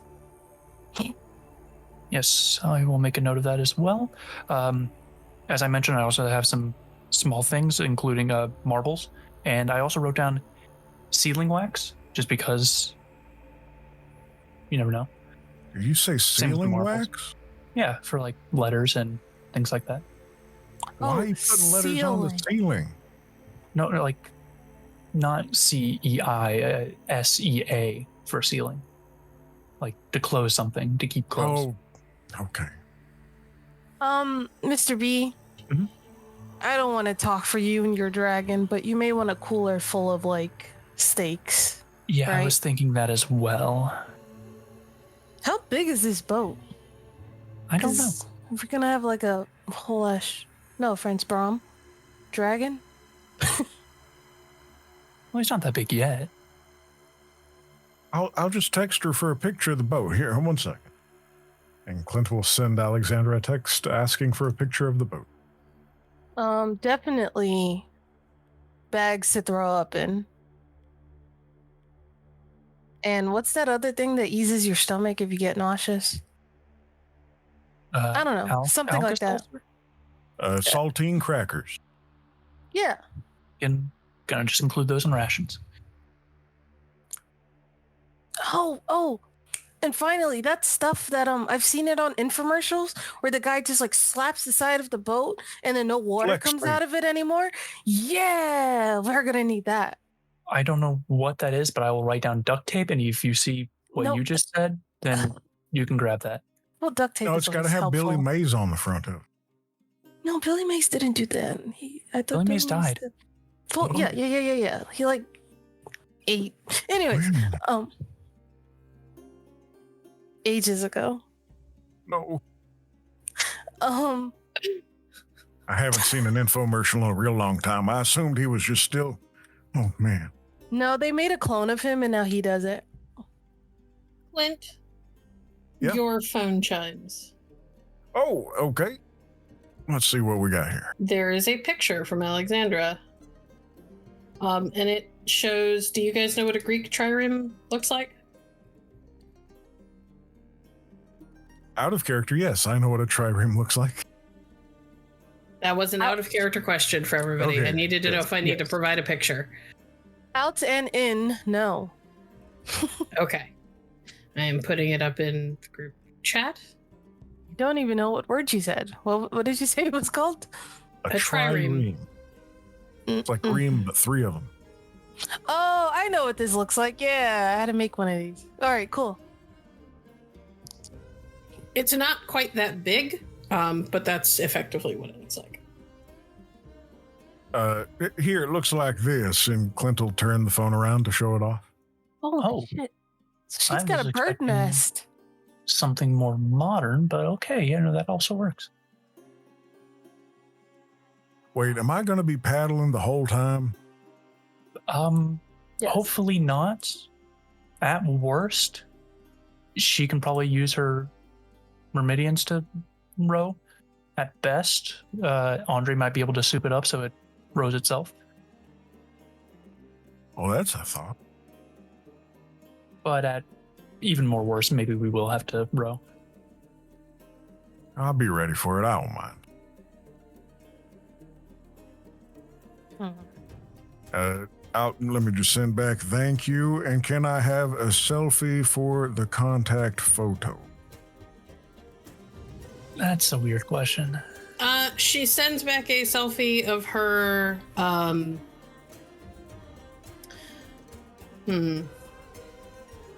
doing the rocker horns sign and sticking out her tongue. Hell yeah, okay. And then Clint will take a candid selfie right there, kind of leaned over with his crew. Only all over his shoulder, isn't it? Yep.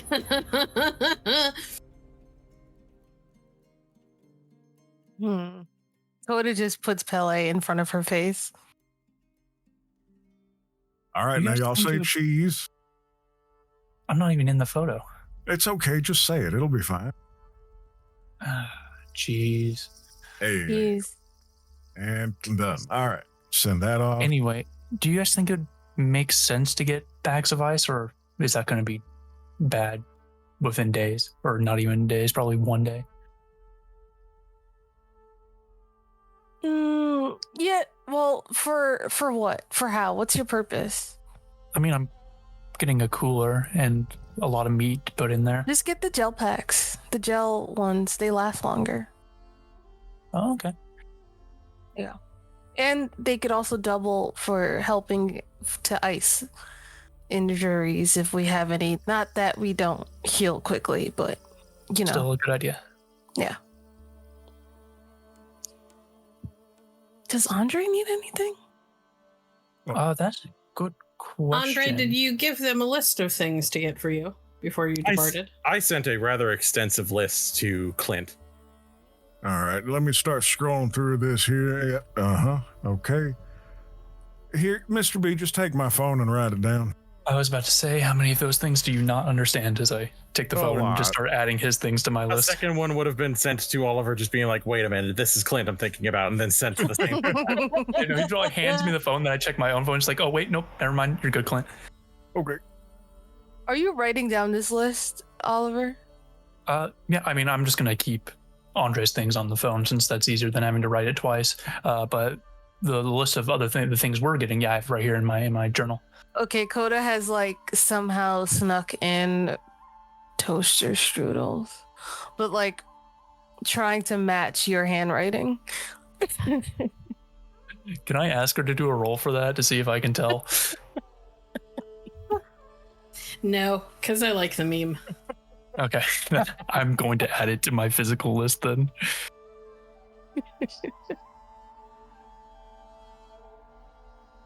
All right. While you all are off shopping, Andre is led by Alexandra down towards the water. Andre, you get to what looks like a modern, like everyday, I don't want to say port's not the right word, where people keep their boats though. Doc. Yeah, there's another word for it, but I can't think of what it is. But she leads you down to a place where there's a bunch of boats, and everything looks totally normal. And then you you walk by this like large yacht that's parked or that's stopped there. And hidden behind the yacht is like a proper like trireme. Looks like somebody reached into the past and plucked it out and put it here. Now that's a beauty. Isn't it? Dad got it for me for my birthday. God damn. I always did hear that Uncle Poseidon gave the best kind of gifts. Yeah, it's not bad. You talk to him very often? Yeah, sometimes. More often than some of our family get to talk to their parents, I think. Yeah, I think I'm definitely lucky in that regard. Dad's pretty, well, he's not vocal, but he keeps in touch. That means a lot. Yeah, I've heard he's pretty involved. Yeah. I appreciate it. I think mine would be around more, but with global warming and all that. Yeah, he's got a very, very full plate. Yeah, he's busy. I do what I can to help, but I'm, and she'll shrug a little bit. I'm just one scion. You do what you can. I'm pretty sure that he appreciates it.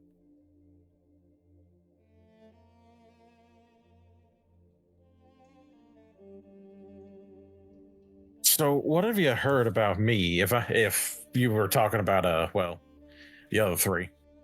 Oh, I mean, not a ton. I've heard of you more than I know a lot about you. But your family, and I try to keep on top of things, know who's who. Who's in and out of trouble. Yeah, I'm definitely in trouble for the long haul, it seems. Yeah, how'd you get the shit job? Well, my dad asked me to come and help get some scions ready for a job, and then I figured out exactly which particular scions with which particular kind of job. How do you feel about that? I wasn't exactly ecstatic to begin with, but I think I could actually make this work. They may not exactly be on a lot of people's good graces right now, but there's at least mortal merit to what they're trying to do. And I can't say that I know too many of us that saw wolves the size of semi-trucks and then decided to go back while they were still mortals for someone that got pulled away. That shit is important to me. That kind of loyalty.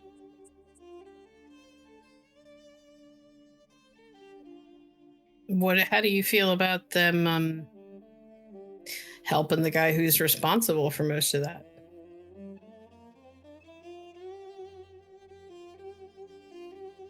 I'm still against it, but it's what they're setting out to do. If they can actually reform this guy and point him at the Titans, so that way he's turning all his anger at them, great. If he slips up, I'm going to hang him by his intestines. I can get with that. I miss Moira, but I think that there's merit in giving people a second chance sometimes. She's good people. The best people. And then he'll just very quietly, just like leaning in, given where she came from. Yeah. Yeah. She kind of, again, nervously glances at the sky. Yeah, he's just like looking around. Even the moment after that leaves his mouth, he's just like waiting for a lightning bolt from somewhere. Or like a peacock with a bomb.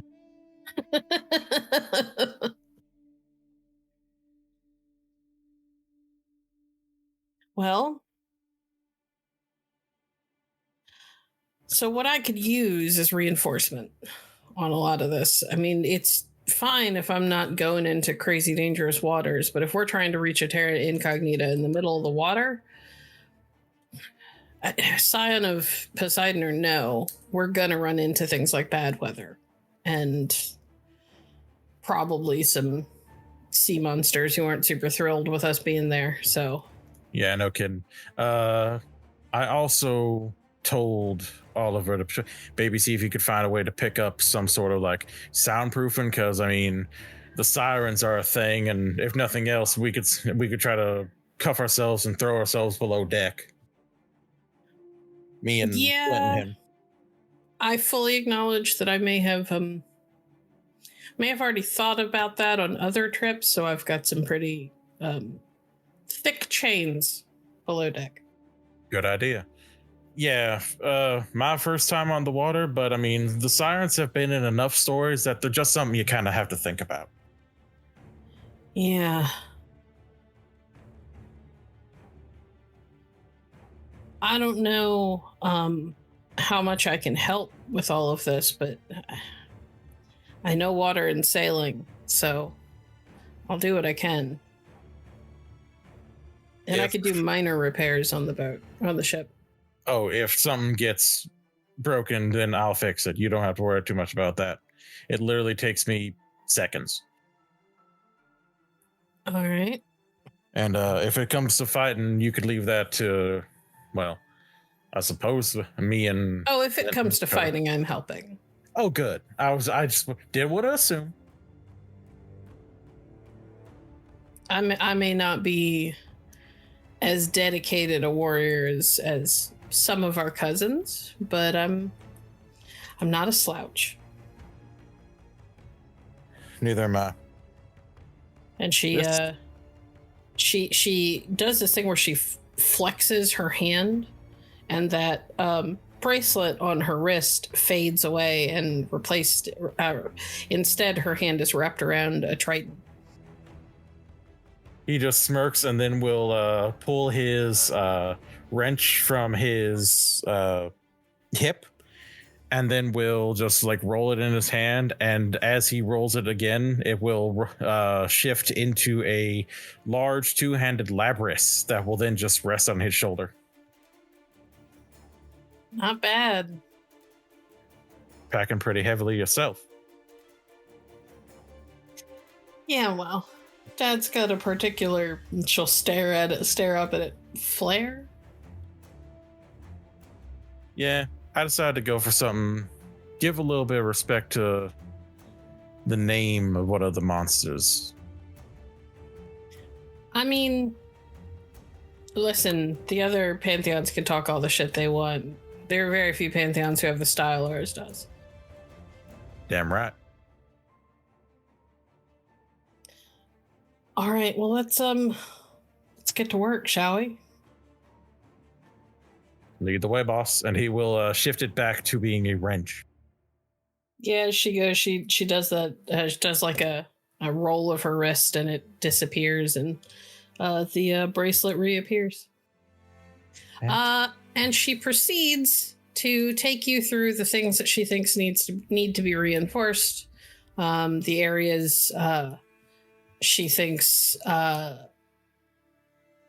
you could improve on. She's not super thrilled at trying to set up like a space that is soundproof, because it would require like structural changes to the way the ship is built, and it's definitely built to be very traditional. Yep. If that makes sense. Yeah.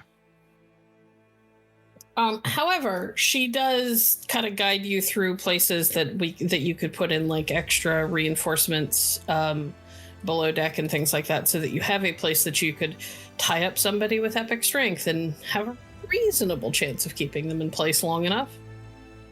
And it wouldn't, sink the ship if they managed to break it. Right. So this is going to be basically some extended rolls, rather than having you roll once for everything. Mm-hmm. Okay.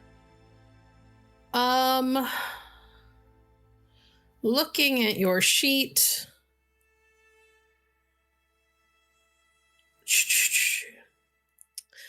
All of your crafts are at max, so rather than pinging you for the fact that you don't specifically have a craft for things like that I don't have craft shipwright.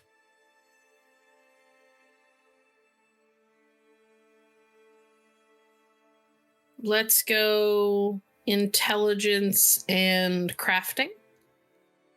Okie dokie. Normally I would deduct a couple of points because you don't have shipwright or whatever. But she's helping, so. Fair enough. So that's 13 dice with my I do a long-range intelligence boost with my artifact, or relic. You cannot. I know.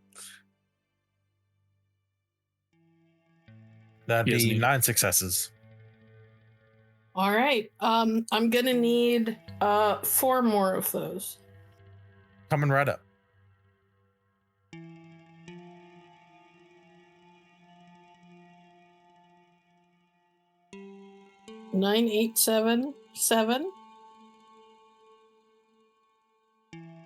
7. And 7. Nice. Very good. That's a lot of ones, though. My guy. Yeah, I'm very glad that we don't have the no botch roll. I'm very glad for that. So many ones. Jesus. All right. Sorry. It hurts. I was just baffled by the sheer number of ones in all of those rolls. Okay. I'm just surprised you got 7 so many times in a row. You guys are, between the two of you, you are able to make, it's not as quick as it normally is, because you're not working on like something from scratch. You're having to work with materials you don't typically work with, given that this is all wood. But it still goes smoothly. It just takes longer. And she doesn't want you super rushing. Even though you're a scion, it makes her a little nervous. So you certainly move faster than most, but still not quite at like your peak speed. Right. The others who are shopping. Yes. Quick thing before we actually like fully delve into the shopping itself, and we're kind of like on the way to the various stores we need to go to. Can I do a thing? What thing? I would like to just find just like the nearest little plot of dirt, dig a hole, and then hold my hand out to Clint. I think you're the one with the seeds. Yeah, I got them. All right, here you go. You gotta keep doing I'll this. hand over one of them. So I'll just plop one in, smooth it over with the dirt, and then stand up. All right, as we were, and then after we do that, To be on our way clear, there, where did you do that? just like as we're on our way to the store, just like Okay. the nearest spot of So dirt I in can town. find. All right, cool. Yeah. I'll make a note. Okay. You monster. Surely nothing bad could happen. The last one we put in the middle of nowhere, and she also made that feel like it was the wrong thing to do. I don't know what we're supposed to do with these things, man. There is no right answer. There There is. is only doom. But as we're walking on our way to the stores, I'll also pull out my phone and then text Asterope, hey, we're about to go on an ocean voyage for our labor for the Dodecacathion. Probably will still have service due to magic phones, but don't know if the battery will last forever, so wanted to let you know in case I go missing for 20 years. And then I'll just send that.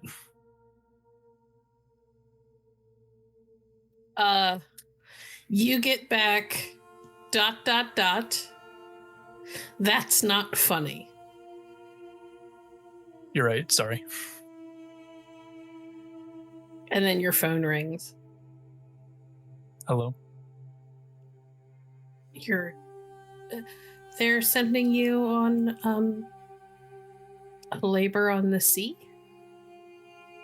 Yeah, or kind of. It's taking us to the sea. We need to do something for Hades and his wife, but in order to accomplish that, we need to get to an island that's in an in-between state that's going to require us to go through the ocean, and that's probably going to have some baddies.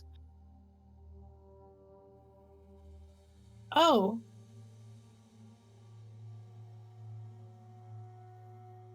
Okay.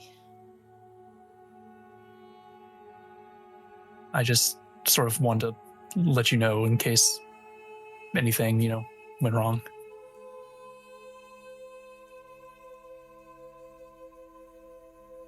Not that I plan for things to go wrong. If the major hope is that, everything goes perfectly, but we're Scions, so,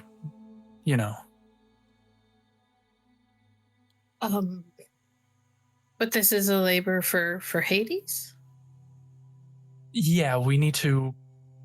Basically, we have 100 flowers that we need to give to individuals that are fate-bound to the Dodecathion as a funeral service. And we figured out the best way to do that is to find a bunch of Myrmidians, because they're inherently fate-bound, and there's an island that they live on, and we need to get to that island. Okay. Well, I wish I could help, but I've never been there, and most of the places I've been were, where the golden apples are, and here. I don't leave very much.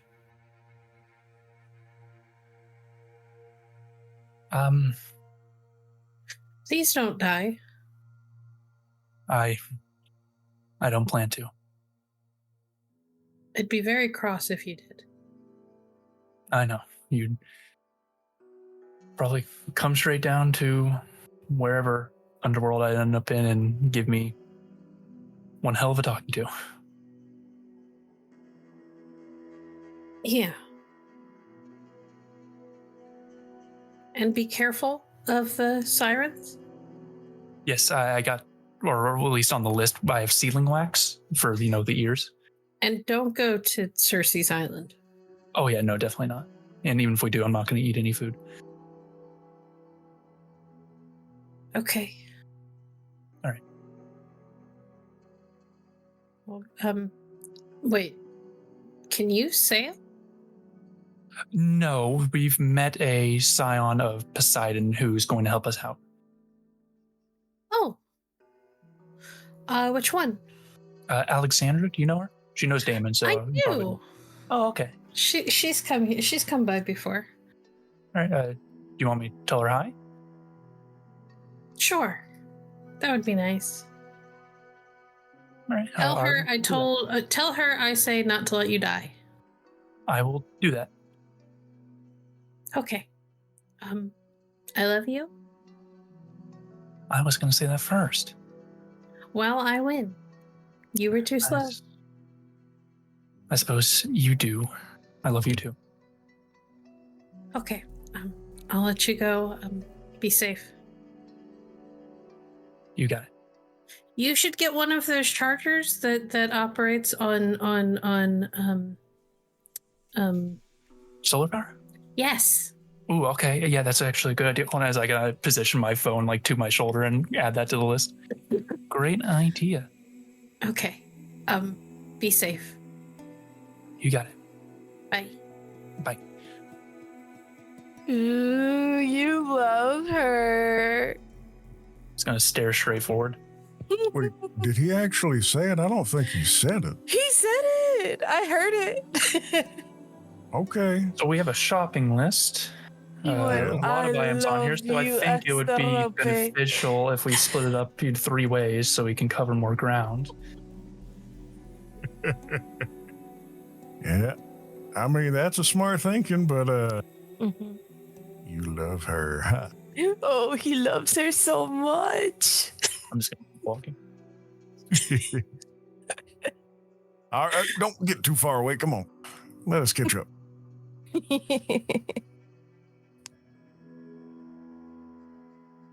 All right. I'm looking at this list. If there are things you think we cannot get, that is fine. Just let me know so I can mark it off.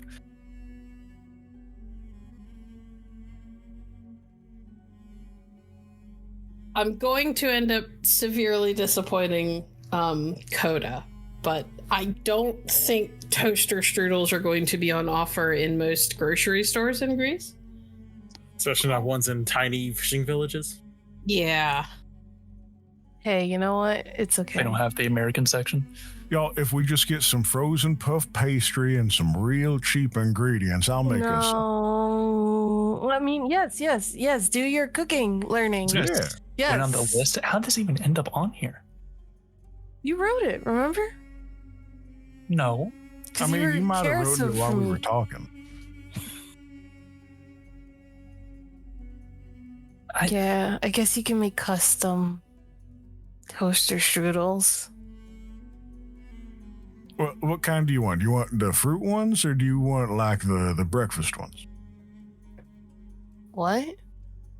Ain't they got like egg ones? Maybe I'm mixing them up with Hot Pockets. They do, in fact, have egg ones. Out Yeah, of they do have character, for headphones. those watching, those at home who cannot see this list, I want you to know that they're going on a sea voyage, and saltines made it onto the list before anything with vitamin C. We got anything with vitamin C on there? I don't I think just put like I put general food. I imagine oranges would have been in there. Do you need vitamin C on a sea journey? Well, you If we gotta don't have want your sea scurvy. legs somehow. To avoid scurvy, yes, you do. Scurvy's real? Yes. Excuse me? That's cute. Just brush your teeth, right? Like, what? Yeah. Coda does not know that scurvy is real as well. Coda's like, brush your teeth, that'll keep you from getting scurvy. We're like, that has nothing to do with Just scurvy. stare at her incredulously. Never mind. Speaking of brushing teeth, though, we should get toothpaste and toothbrushes. Yeah, hygiene is important. Y'all are gonna show up at this boat with just boxes of shit. We already You don't know how long the journey is. We were told it might take months.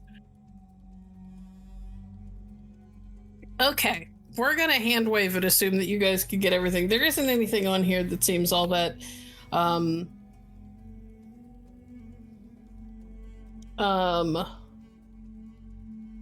seems all that difficult to get. You do have to go outside of town to get like metal and soundproofing stuff for Andre, but you've got plenty of time.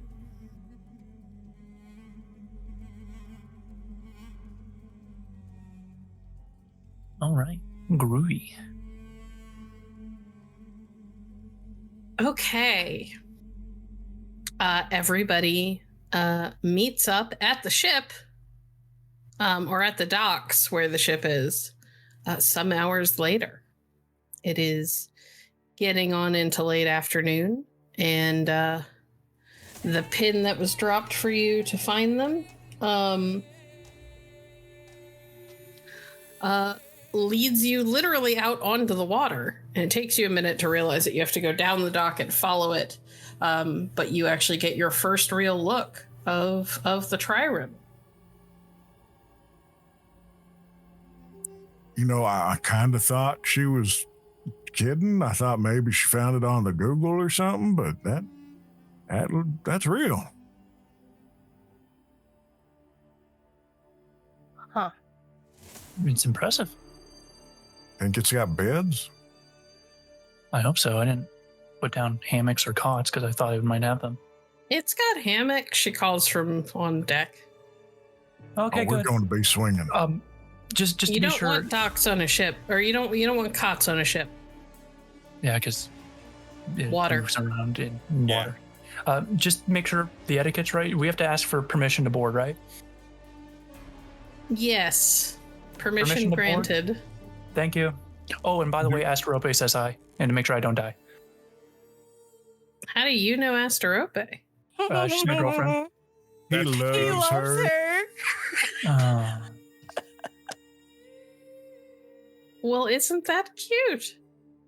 She looks over at Audrey. You didn't tell me one of them was dating one of the dryads. You didn't ask, and I was going to get to it. I was going to get to it when I asked everyone if they called their sweetie. Hey, Coda, you call your sweetie? Or What? it's complicated?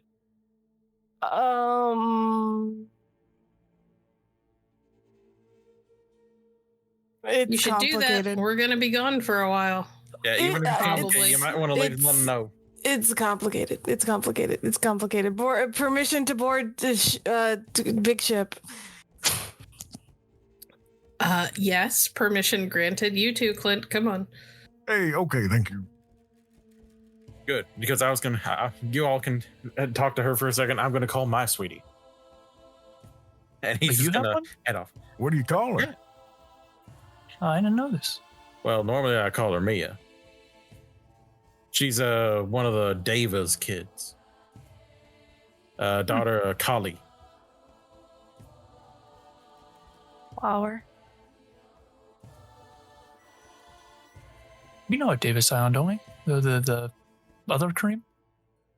Or is he Uh, someone else? Out of character, he's the son of the The first cream is from the Yazada. The Yazada, that's it. The Persians, not the Indians. All right.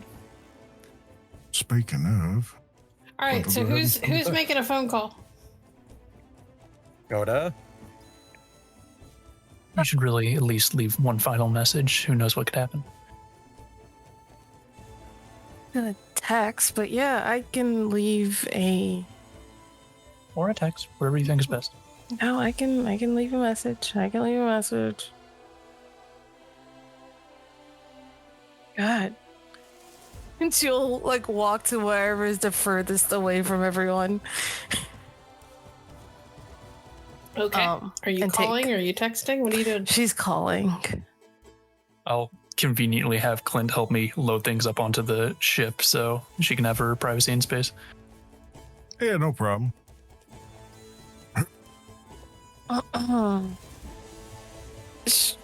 Can she have Pele near her? Yes. Cool. She's gonna like pet Pele, like nervously, and then call.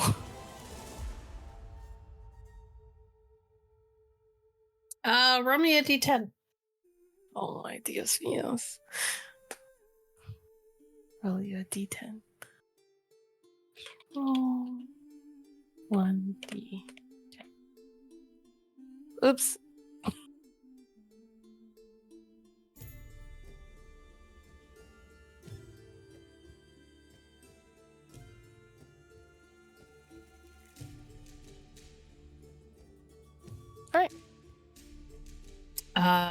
It rings 4 times and hello. Hey there, Nat. Hey.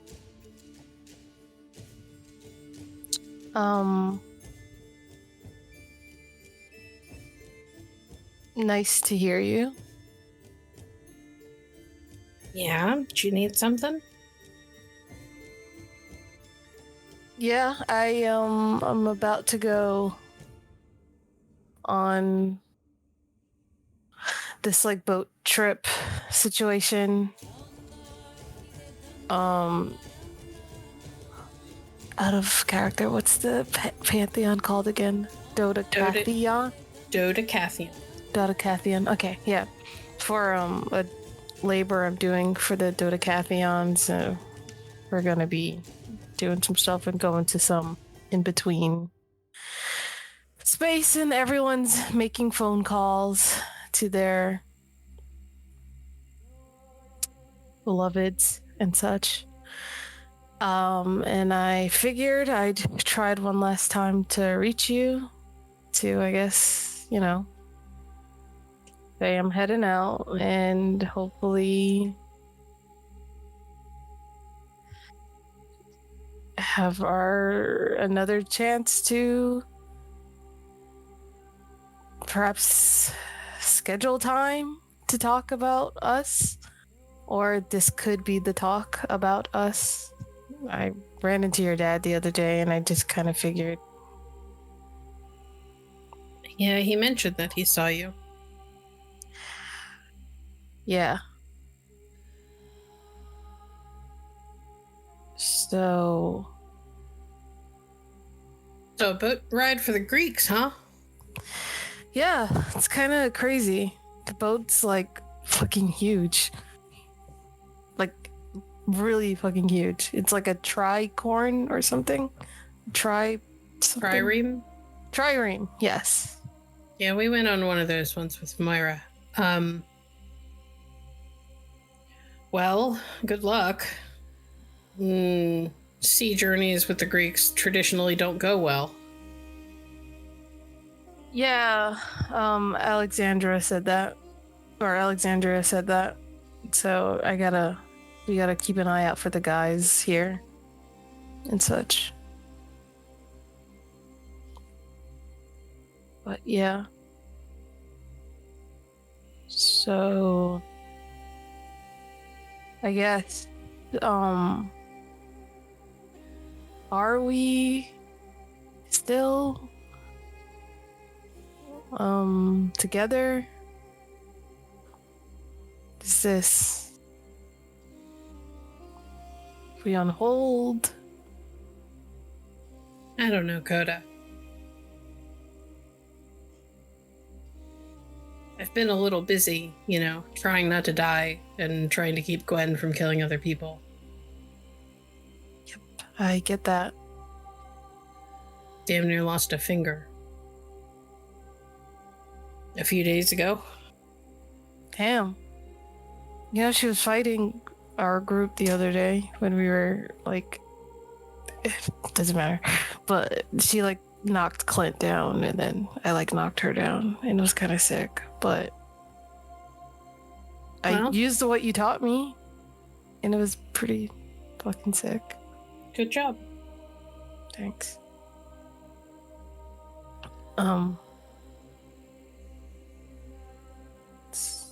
Maybe we take a break until all this is settled?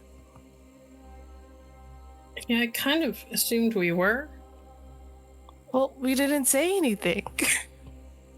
Well, the last few times that we've talked, it hasn't ended well, and we haven't seen each other in months, so...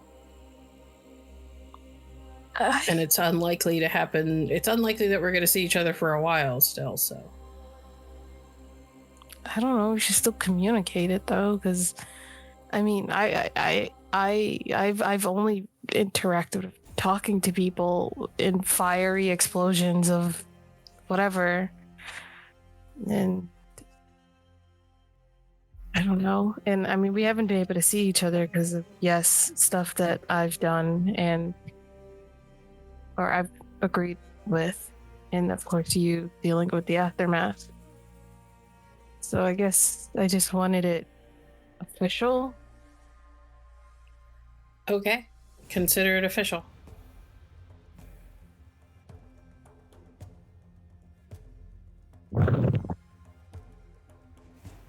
Yeah. All right. Well. Oh, hope you're. Whatever. Yeah. I miss you a lot, but I hope you're doing well.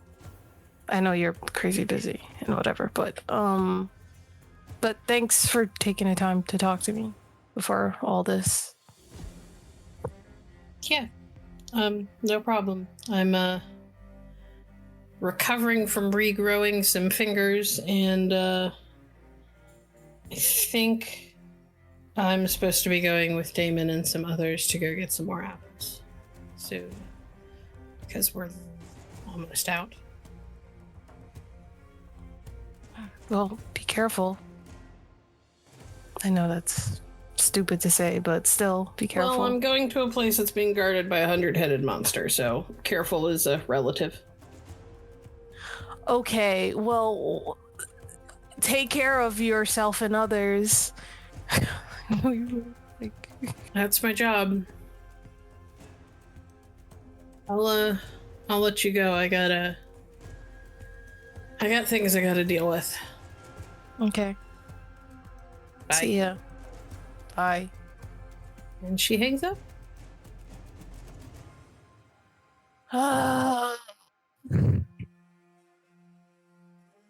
Call your sweetie. Talk to your beloveds. You all hear Coda muttering to herself as she returns to the ship. Hey, how'd it go? Amazing. I'm glad to hear it. It's always good to catch up with folks that are important to you before you go off on a long Hey, Clint, journey. I need you to help me unpack this. Yeah, sure. Go ahead. All right. Andre, Yep, you have a phone call to make. I do. And I'm calling it, and Andre is just kind of, even just silently praying, please just go to voicemail. Please just go to voicemail. Please just go to voicemail. Hey, babe. Ah, shit. Hey, honey. How you doing? I'm keeping way busier now that my dad's got me on a different job. Yeah, how, what kind of job? What are you fixing or making this time? Hilariously, Not that kind of job. You heard about that group of scions that's been causing a ruckus because they try to give people second chances? Yeah. Yeah, he said that I'm going to be helping them out for a while now. And you agreed? Well, I wasn't just going to tell my dad no.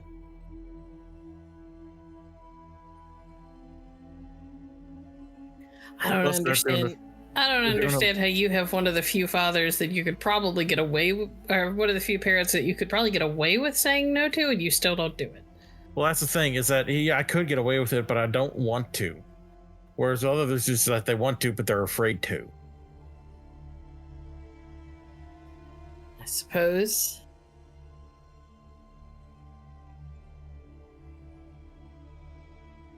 So what kind of labor are you guys on? That's what they're doing, right? Laborers to get him off early? Yeah, that's what they're doing. We're apparently going to go to Onanoe, the island that has all the myrmidons. Because we need to do something for Hades. Oh, holy shit. Yeah, it's a big thing, but the thing is, it's a Greek labor that involves us going across the ocean. And that usually doesn't go well, so I just wanted to call you and let you know what was going to be happening just in case you didn't hear from me again for a while. Okay. So at what point do I decide it's been too long and I come after you? If it has reached the point of being too long, first call me, because Dad souped up this phone that should get a call from fucking space if it has to. Okay, yeah, no, I mean, how long is too long?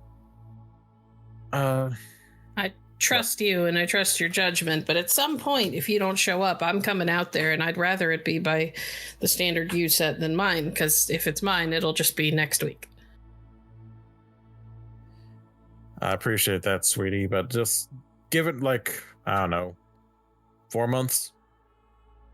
Trips on the Greek oceans usually take longer than people expect them to, so we just packed heavy and we're expecting things to take longer than hopefully they should. Okay. 4 months is a long time. You'd better check it. I will send you a text every damn day if I can. Good. I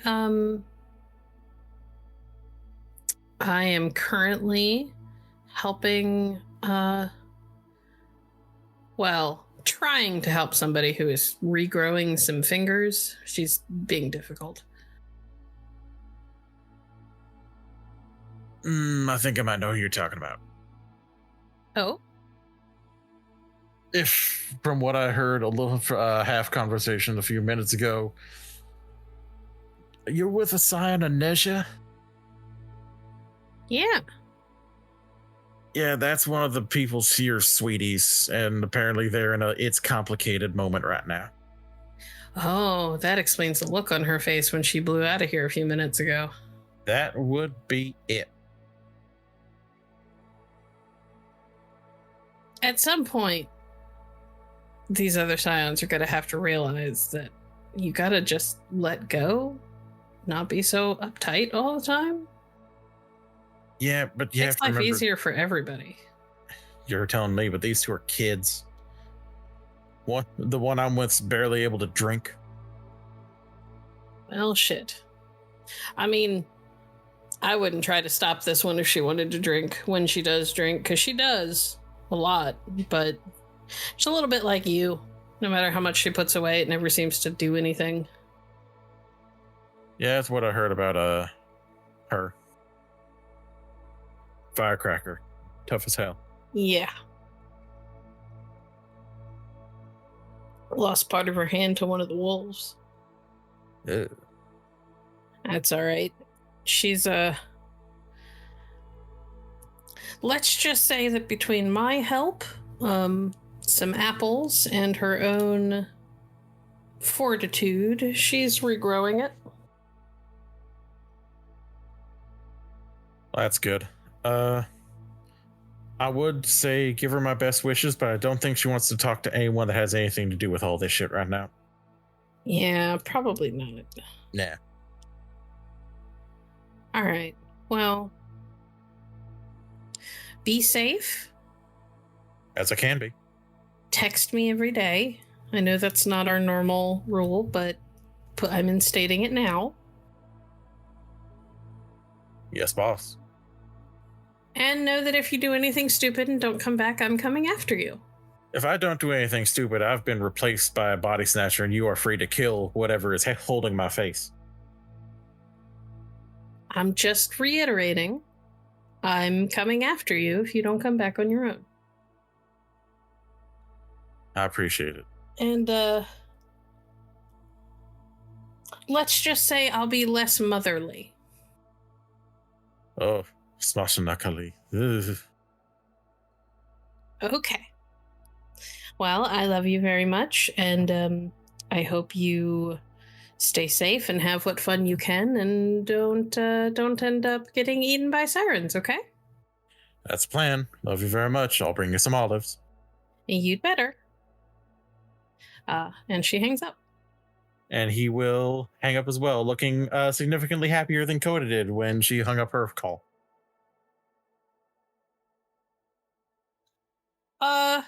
Clint, do you have a call that you would like to make? Oh boy. Clint looks around at all the people making calls and then looks down at his phone. He just sends a text. Kind of watches his phone for a little bit. Slides it away and carries on doing work on the boat. Okay. You do not immediately get an answer back, but traditionally when you have texted this person, they usually text back. It just takes some time. Yeah, exactly. Clint's not worried at all. He's happy that people are making connections and feel. Some folks seem to be feeling better about it too. So they'll just do the grunt work while they do their thing. All right. You all get everything packed into the ship. Andre finishes up the reinforcements and helping to create a provisionary plan for how to tie up all the men types when the time comes.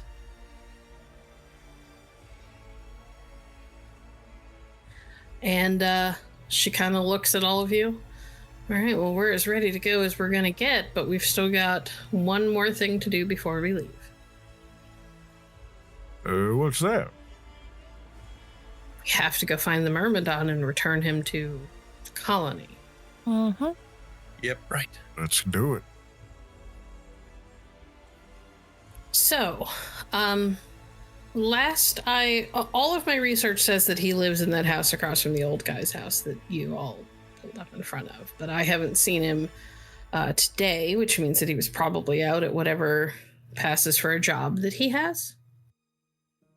So we're gonna spread out and see if anybody can find him. This is what he looks like, and she holds up her phone and shows everybody a picture of a deeply tanned, olive-skinned young man who is shaved nearly bald. And his countenance is unsettling. He is obviously like aware that he's being photographed and he's standing still for it. But when you look at his eyes, they are just these dead, cold, black eyes. Almost black. Really, really dark brown. If you want, since I've seen him now, I could just lead us straight to him, but since we're also about to go on a very perilous journey, it might also be a good idea to conserve my energies in that department, so Yeah, up to you. you should conserve your energies. Yeah, okay. Good call. And she reaches into her pouch and pulls out of her pouch a number of what look like small ant figurines and sets them down on the deck of the ship. And after a moment, they begin to move, and they slowly get bigger and bigger and bigger until they are full-grown men. Whoa. And they all immediately turn to look at her and salute.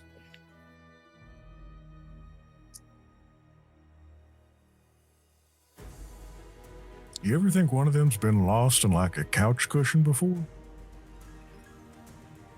I don't know, Clint.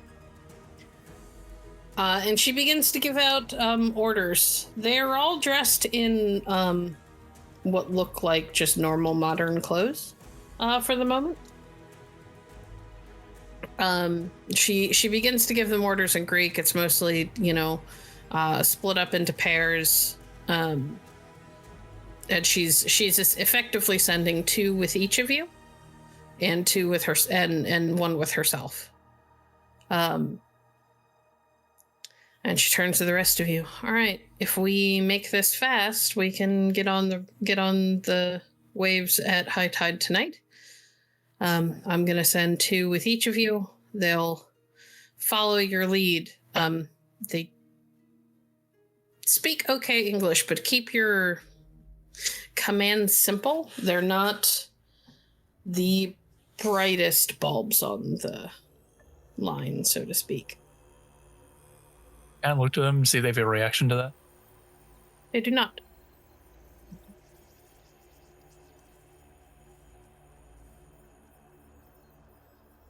I mean, do we just give them orders, or should we just let them, do their work? I mean, they're going to follow you, and if something comes up, you give them orders. Otherwise, they'll just follow.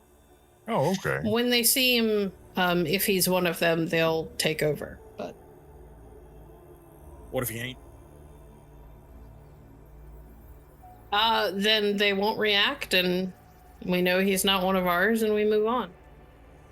Hope that he doesn't hurt anybody. If he does, I'm coming after him. That's not our business, Andre. If he's mortal and he hurts somebody, they have authorities for that. Well, how about we try and get there before he gets to hurting anyone? Good idea.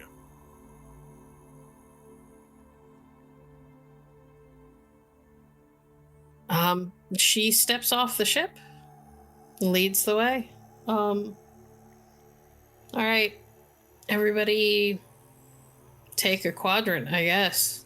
Look around for a couple hours, or for an hour, and in an hour we'll meet back here. Sure. Hey, can you text me the picture? That way I can just show Ian before he gets up in the sky. She sends the picture to everybody. Excellent. Thank you. Oh, there it is. Hey, Ian, take a good look at this. We're going to go hunting. I mean, not hunting, but like finding. Ian looks at the picture and then looks at you and waits. Whenever... what do you want? What are we trading today? What do you feel like having? Shiny. Shiny I can do. I could give you some coins, but I think I got something better for you. Oh? Yeah. Clint pulls out a loose tie pin that he has found on the floor. It's gold and shiny. Doesn't look very important, but I don't know who it belongs to. I think we found it a couple of underworlds back, but it looked real cool. I figured you'd like it as a prize for doing something really difficult. He snatches it. His feathers ruffle, and he does that thing that birds do where he tucks his head under his wing, and then when he pulls his head back out, it is not there. I will look.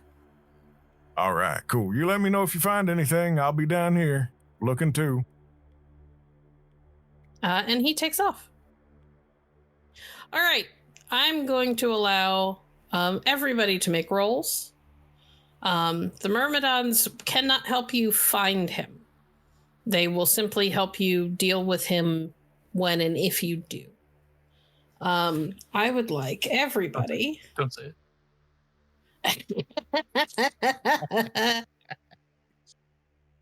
Oliver, you should know by now exactly what's coming. No. I would like everybody to roll me perception and either awareness or investigation. That was given that it only gives you one extra So, die. I was like, oh yes, and then I looked at my sheet. I was like, that is one extra die. Okay.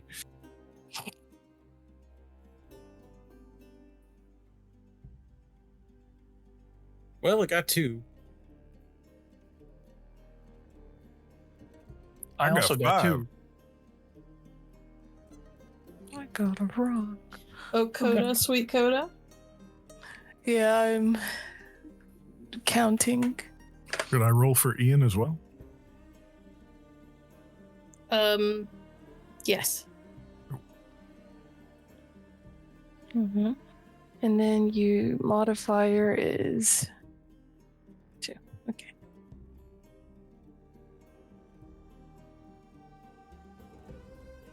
Um, 4. All right. How did Actually, it's you- 5. You didn't have bots turned off, so you lost one. Oh, yeah, that's fair. Oh, I see. Okay. 5. How's Ian doing? You also didn't have the specialty turned on, so that should actually be 6. Oh, there we go. I think I hit modifier instead of specialty. Yeah, that's what I did.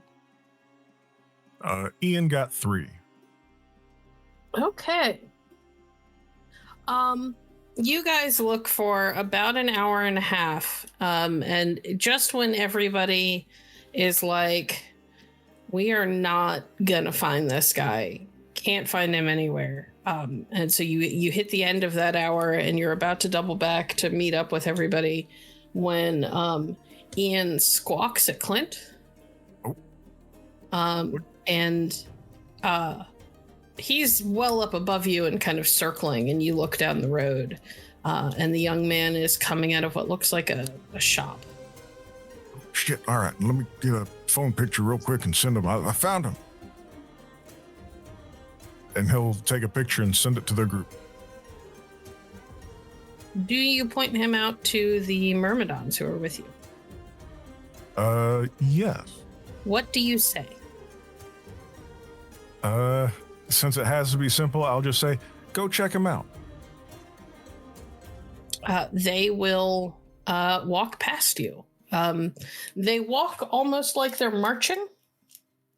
At the very least, they have that cadence in the way that they walk. They're not like lifting their knees or anything like that, but they are walking in a very, like in very strict line. They're walking perfectly in sync with each other. It's a little unsettling. And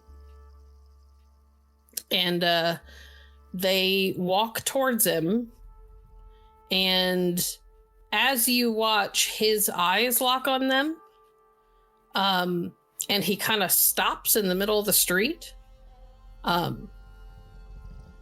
They walk over, and you watch as a quiet conversation begins to happen.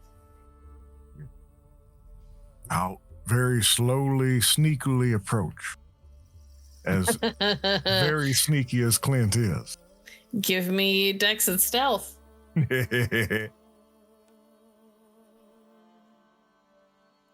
I have epic, so at least I got something.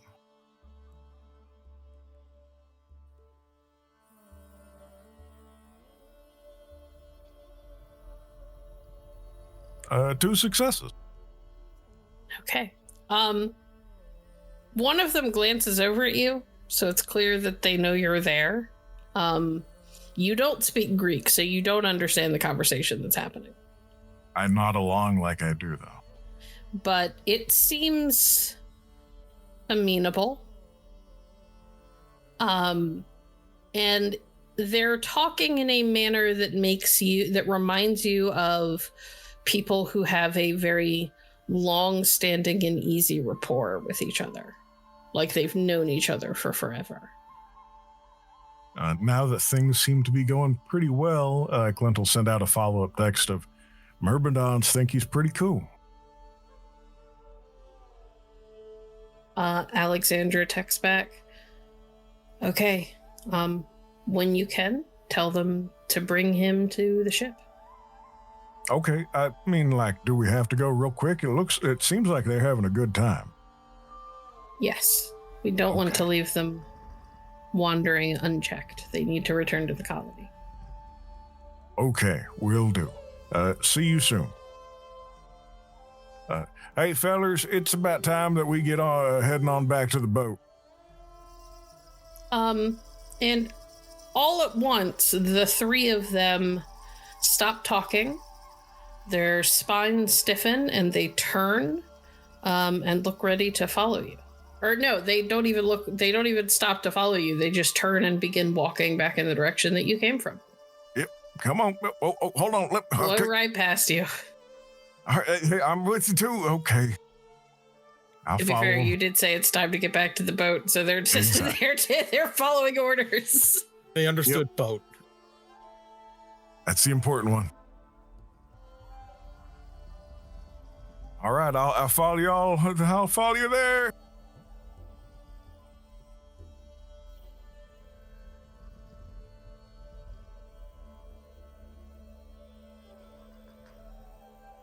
When you all return to the ship, it takes a couple of minutes for everybody to filter in,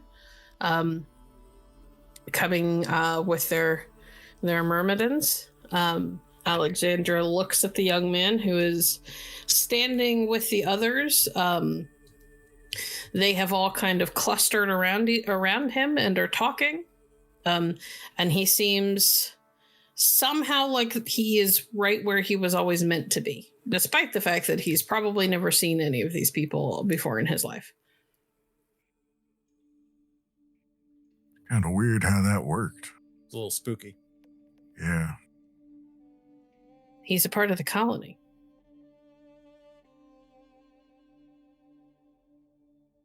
How do ants know each other? Pheromones. Yeah, it's pheromones. That's how if one dies, the others know where to go to find the body. Wait, do you think if they die, they release pheromones?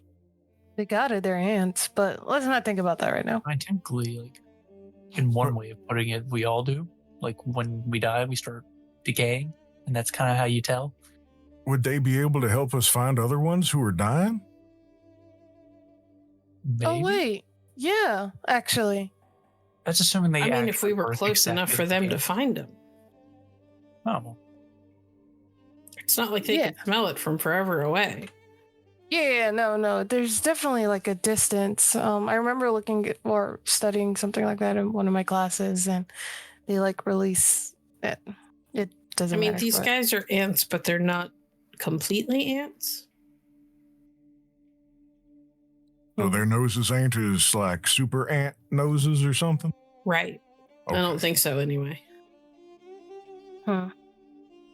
That was a thought. I thought I had a good one. No, It's, I not, mean, it's not a terrible idea. It's just you have to be close enough. yeah. And Okay. then I think ants have like a whole like place that they take dying or hurt. they do. They Yeah. basically have their own little ant graveyards, and funnily enough, sometimes just due to things in nature, an ant might end up with the death pheromones on them. So the colony will just take a perfectly living ant to the graveyard, and that ant, since he smells himself, thinks he's dead, so he just stays there until it wears off and just comes back. Yeah. Oh, whoa, hold on. Folic acid. Because you can Hold also on. put the acid on those things. Yes, holding on. If they think they're dead, does that still count for a funeral rite? No, because we need the souls to actually go to the underworld to give Persephone the go flower. down to Hades' domain as opposed to just Funerary rites are also very ritualized. yeah. Okay. Thought we were going to get away without having to hurt any of them. You know. And you Or still have any of might. them Let's be get to hurt. the island first. Yeah, Yeah. let's just Right. I mean, these guys are great, but it's not like they're unstoppable killing machines. They can and do die. And I assume that their bodies go back to where they came from.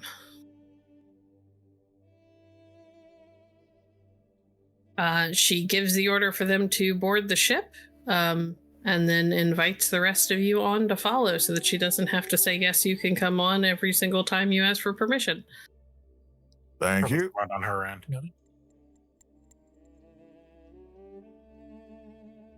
All right. Who knows how to swim? I do. Yo. Great. You two, and she grabs the life vests that were bought and tosses them to you. Okay. Keep these on at all time. No, not Clint and Andre, Oliver and Coda. Oh, Because they did not say that they could swim. I At was no like, point does that do you need to be take on these this team? off. I could do a doggy paddle. That is not going to be enough if we are out on the sea. These don't come off. Okay. You two should also probably wear these, but I won't freak out if you have a problem now and then. Just don't keep them off for long periods, please, and definitely put them on if things get rough. Yep. Understood, Captain? aye, aye. All right.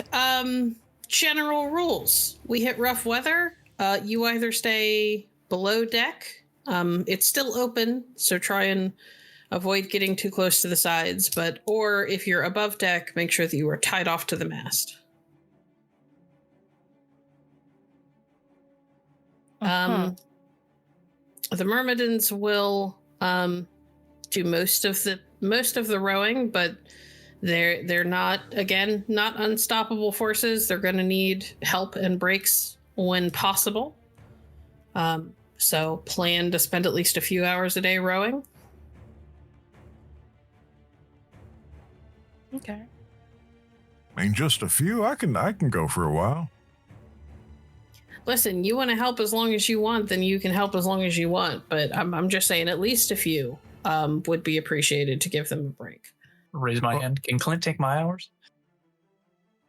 I mean, the only problem is they can't be like back to back because I get kind of bored doing the same thing over and over and over for a while. So, I mean, like, I'll need breaks too. No, he can't take your hours. You're on the boat, you row. Understood. And okay, Clint, I'll make sure that we break up your shifts. Thank you. I think we brought some board games too if you like playing.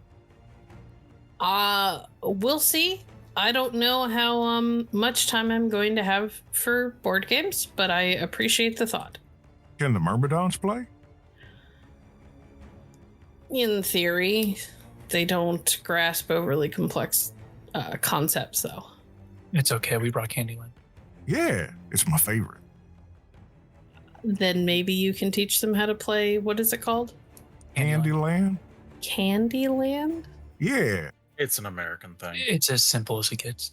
You got Granny Nut waiting for you at the end. Okay. Well, that's a lot I'm going to have to unpack later. Okay. I guess until the tide comes in, you guys are free to get comfortable, pick a hammock, make sure that you're ready to go. I gotta go make a phone call and let my dad know what I'm up to.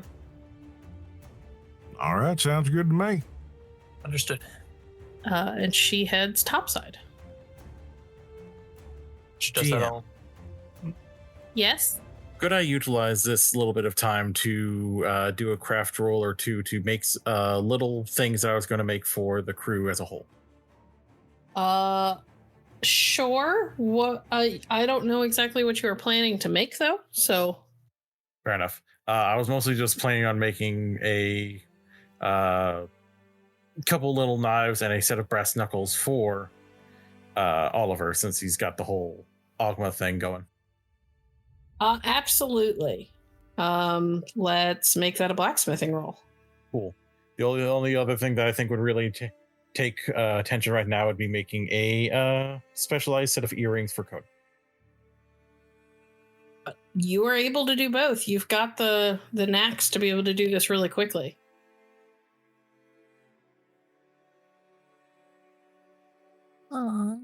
So we'll do 3 intelligence and blacksmithing rolls.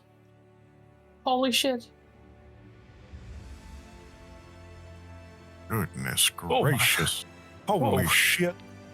God damn.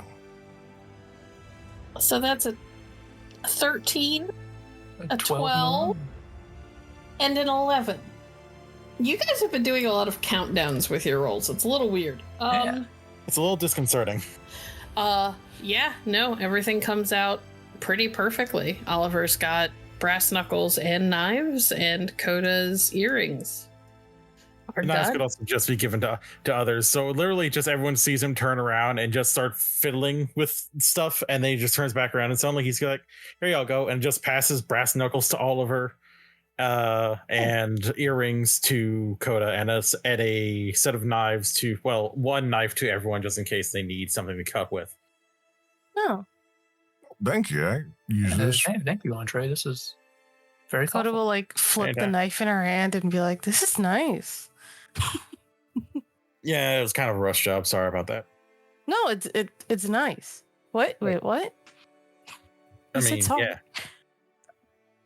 Thank you. I think it's pretty good. Yeah. Better than I could do. I mean, I just had a little bit of extra practice with it. Andre points to Oliver. I heard that you were assigned to Ogma, so I figured that you probably were more for punching, especially since I don't see anything that might turn into a kind of stabbing implement. So I figured the brass knuckles would probably be better for you. Yeah, you were absolutely correct on that assessment. I haven't really done it yet, but if I end up doing it, then this will be very handy. No pun intended. Hey, no worries. And the the earrings that he made for Coda are a pair of ankhs that are made with bismuth. So they are just a rainbow of various shades of colors. Ooh. That's what the Pepto-Bismol was for, because there's bismuth in it he could use to make those. Oh. Huh. Probably Pretty shine neat. lights from these. Blind some people. Got flashlights on your ears now. I do. I just like to make some that people I work with, I like them to remember me by. So I just like to make sure that I leave a little piece with them. That way I'm Pretty with neat. everyone that I work with. Well, I'll keep you with me all the time then. And Clint will pocket the knife. Wait, do I have a sheath or anything to stick this in, or should I just, No, it's foldable. Oh, cool. Even better. Here we go. Thanks. You're not Yeah. that sus anymore. Well, I appreciate that. Us? Yeah, like suspicious. Yeah. Oh. Remember, she thought I might have been another god in disguise. No, that I understood, and suspicious. I got Are that you? as well. It's just why the shortening of it? Oh, To 'cause speed it's along shorter? conversations. Yeah. Yeah, but I had a question, and now this conversation has gone twice as long. That's because you're not in the know. That's kind of like when you asked me about the Iliad and the Odyssey and all that good stuff. Like, if there was like a short, sweet way to explain it, right? Then we wouldn't have to have like a 6 million year conversation, right? So it goes both ways. I'm in the know. You We just can get asked me you- what does sus mean. That's sus. Yeah. I used it in a sentence. I can spell it too. It's all right. You can teach us stuff, and we'll teach you how to stay hip on the lingo. Yeah. Oliver, they're breaking our language. You finally dropped the tweet, so that's cool. Oh, it's because we're on the ocean and it would get hot. Right? Breaking your language. Well, actually, I find it rather interesting with, the way linguistics evolves over time and so on and so forth. And you know what? We don't have time for this lecture. I mean, we're on a boat waiting for things to get ready. I think we got a little time for a lecture. About linguistics? Well, what else are we going to do? Row, S- pray. sea shanties. Oh, yeah, we could learn to sing them. I'm not me. As you Yeah. guys are having this conversation, Alexandra comes down and she's carrying what looks to be a heavy sack of some sort that makes odd noises, like rocks maybe grinding and clicking together. But also almost sounds like pieces of ceramic or something as well. And she carries it over to Andre. What we got? Well, we're going on a long ass journey and we're going to be on the water. And just because I'm dad's kid doesn't mean the sea's going to obey me. So I thought maybe we should make a sacrifice. And I don't have any black or white bulls to do anything with. So I thought maybe you could make one. Oh, yeah. Just give me a few minutes and he will get up and we'll take a little bit of space to get to work. She hands you the sack and it is full of seashells. Ooh. And sea glass. Yeah, I think I can make something with this. All right. I'm not going to make you roll, given your die pool. This isn't terribly difficult, and it's more about aesthetics than any sort of function. Fair enough. And when you are finished, or as you're just about to finish, she hands you an ampule, like a clear glass ampule, and says, "Put this inside." You got it. He will do as instructed. And you settle it into, I'm guessing, like the chest area on it. Absolutely. And then close it up. Okay, that should be good. We'll take it out of the harbor and offer it to the sea with a prayer and hope that Dad blesses our journey. Alexandria. Just Alexandra. No, Sorry, no, Alexandra. Yeah. How long have you been a scion? I guess an awakened scion. A few years. Why? I don't know. I just wonder, like, how I don't know. We keep running into scions that just like know what they're supposed to be doing, right? Like, you're like, oh, I need to do so on and so forth. Like, how? I know to do this because it's my dad. And I've read the books. So was that the first thing you did? You like got awakened and then you decided to read the books on Poseidon? Or was it like I had a visitation. My dad showed up and told me what I was and gave me a bunch of presents. And one of the things that I was blessed with was a mentor who taught me a lot. Also kind of an asshole, though, so we don't talk anymore. Okay, I guess I've been wondering, how does people who got this normally, how did that work? Because My understanding is that it varies. Some of us we get our visitations for a specific reason. We have a purpose that we're supposed to fulfill. I'm one of those. Dad's got his hands full with global warming and oil spills and all of that, so I help him.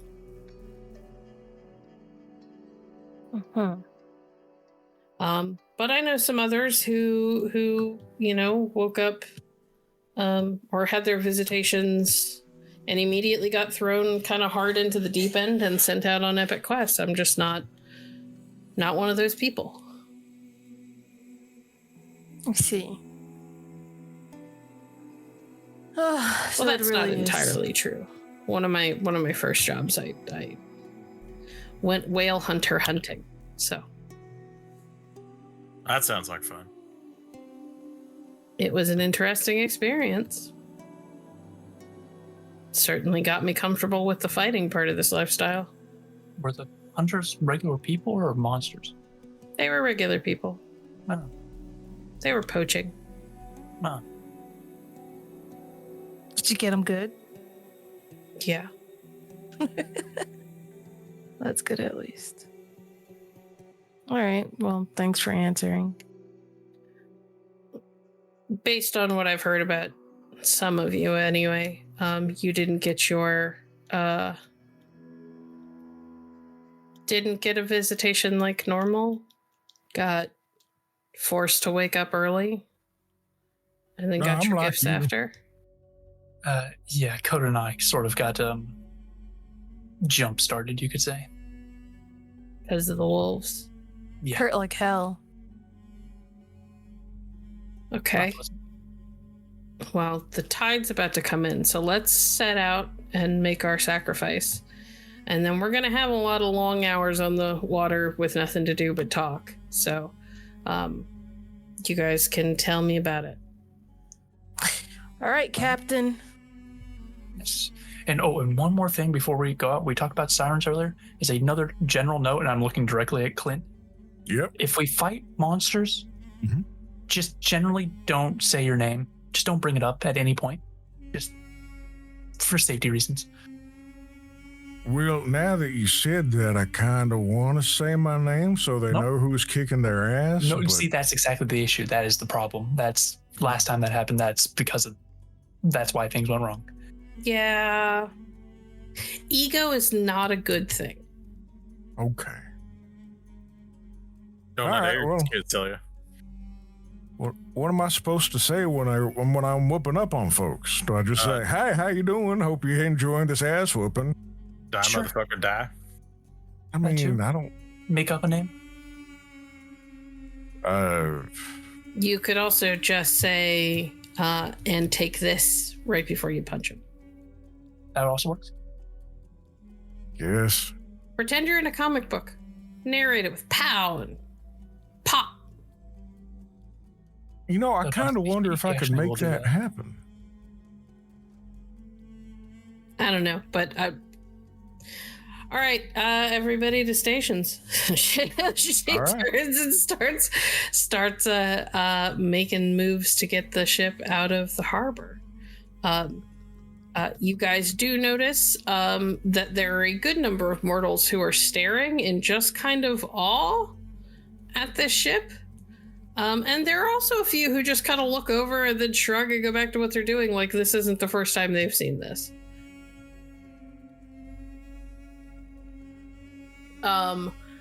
She yells to have the mast, or to have the sails hoisted, and turns the ship out towards the sea and guides it on out. Once you guys are out of the harbor and on the sea proper, she has Andre and Clint carry up this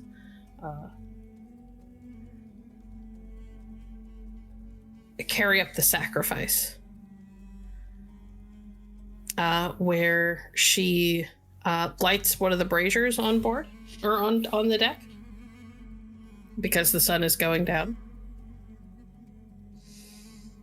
That time, huh? Sacrifice time. All right. It's a shame that we're gonna destroy something that looks so cool, but Oh, we're not destroying it. We're sending it home. I guess that's a good point. Yeah. Okay. Like a present, sort of like what we're doing for the other thing. Exactly. Yep. Cool. Gotcha. So if I just like throw food overboard, does it go there too? No, not unless you're giving it as a proper sacrifice. Otherwise, it just gets soggy. Okay. Does that work for other pantheons as well? I'm not sure, but we should do this before we lose the tide, and then we can Oh, yeah. talk. Sorry. Yeah. Uh-huh. Anyway, she lights the brazier. Kind of gestures for everybody to kind of stand around where it's positioned on the deck, or not the brazier, but the offering. takes a deep breath and calls out over the waves. Mighty Poseidon, Lord of the Sea, Father, we ask you to bless our journey. See to it that the wind is always at our back, that the storms lay quiet, and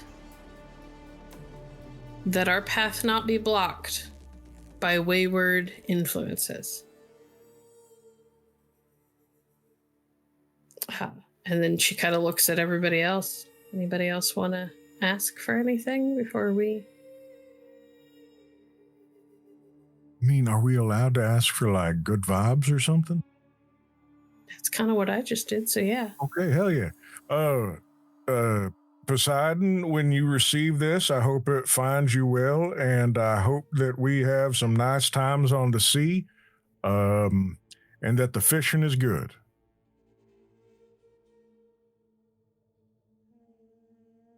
And also, if you would, just say hi to my folks for me if you're around them. Thank you. She looks at Coda, Andre, and Oliver.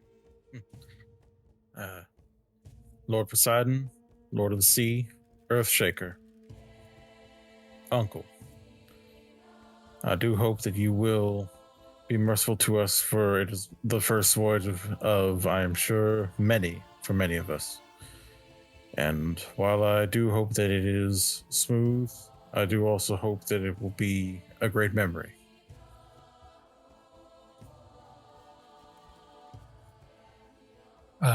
Lord Poseidon, I simply ask that you keep the wind on our sails and the ocean out of our lungs.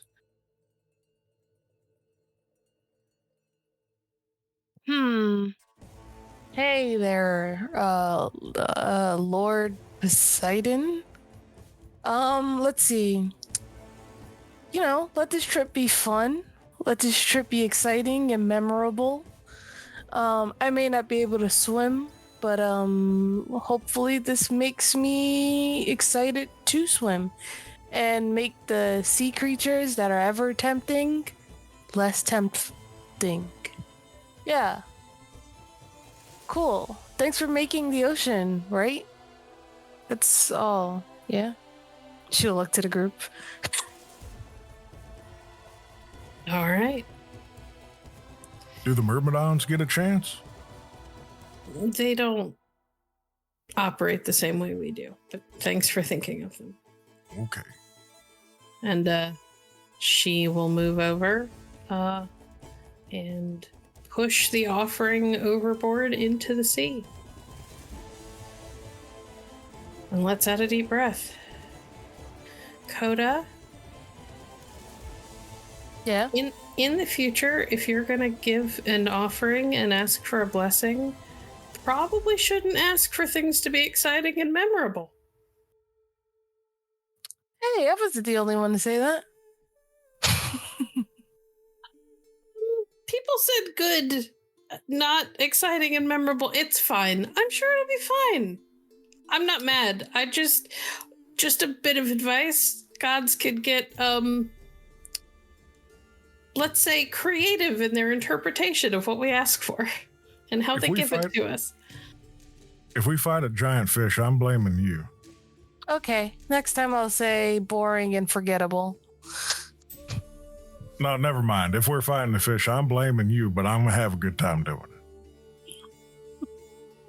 Just gotta be careful with how you word things, because they can be...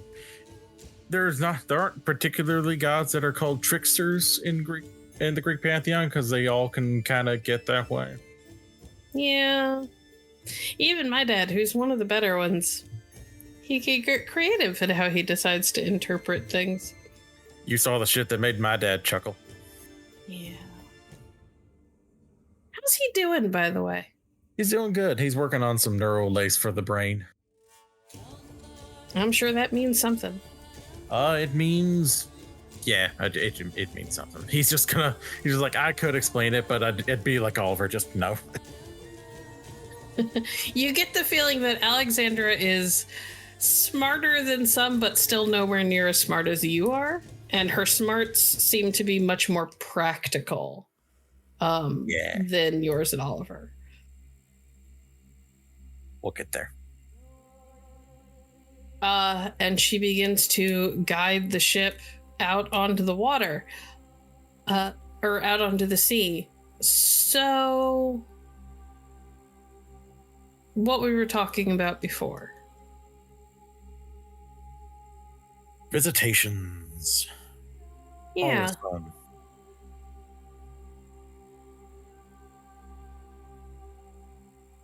But more than that, you guys had your awakening because the wolves attacked you, right?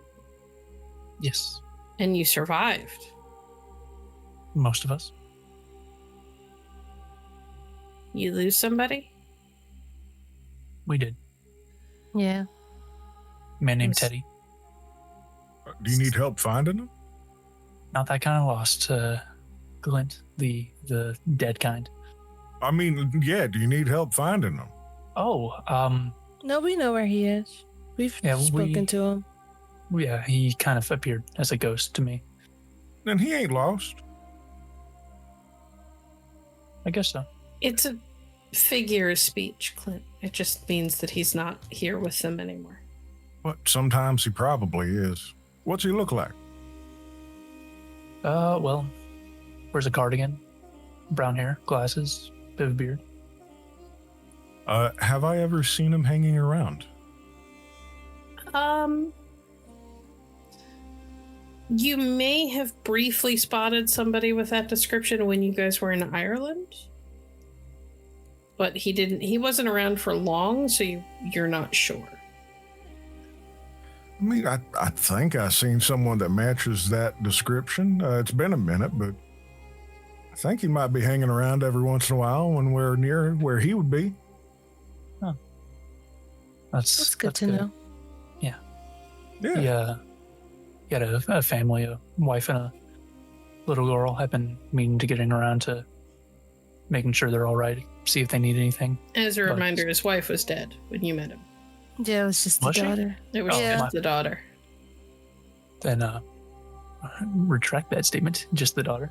I've been meaning to get around to seeing the daughter, checking on her, see how she's doing, and well, I just wanted to give it time, and then silent things happen. So I mean, if he's got a kid, he's probably hanging out with mom and watching the kid and having a good time. yeah, but she doesn't know that. The mom or the kid? The kid. Yeah, that's probably true, but I'm sure she gets to feeling them every once in a while. Just because they're dead, they ain't gone. I hope so. So, not to shift to more awkward topics, but I gotta ask. We're used to it. I gotta ask. Why?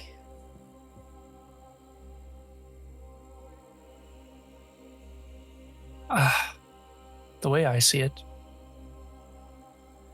Stefan was a product of his circumstances that the gods created. Things weren't going to change unless it started with someone. And we're willing to take that chance on Stefan. And if he can prove that his kind of scions of Loki, don't need to be persecuted in the way that they are, then there can be some good that comes out of that in the future. I know he's done bad, but it had to start with someone. We can't just wait for the least bad one to come around, because that may never happen. You think he's worth it? I think he has the potential to be worth it.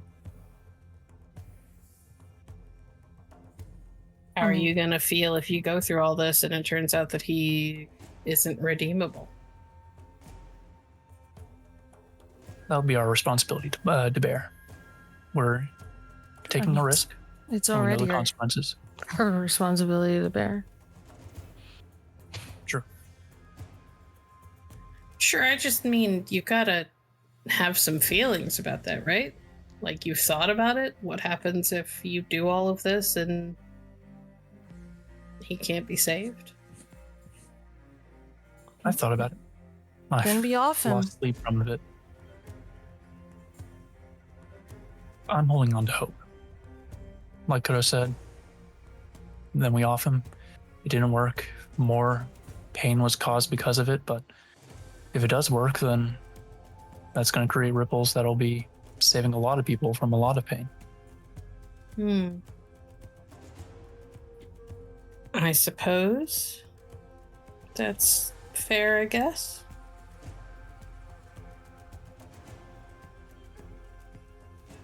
You also are asking the gods to change their viewpoints. They don't do that often. You got to give them a reason to every once in a while, though, right? And just the fact that you said they don't do it often, that means that there is a percentage or some kind of math somewhere that means that they could. Right? There is a nearly 0 chance that they are ever going to change their minds. But it's not 0. That's fair. It's not set on 0, but it's pretty close.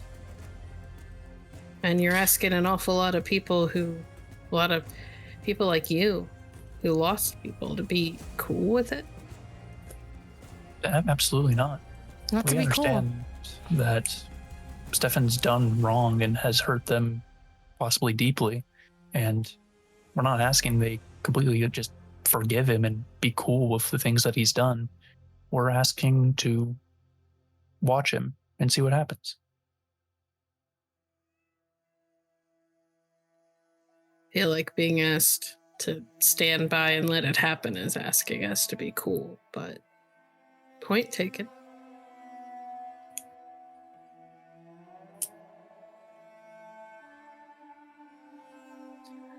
I'm working your sales pitch. Yeah.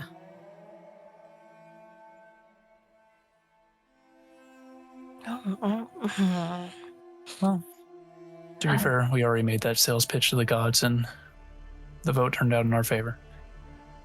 I'm just saying, this world that you guys belong to now, the world of Scions, it might seem really big to you, but we're a really tight community.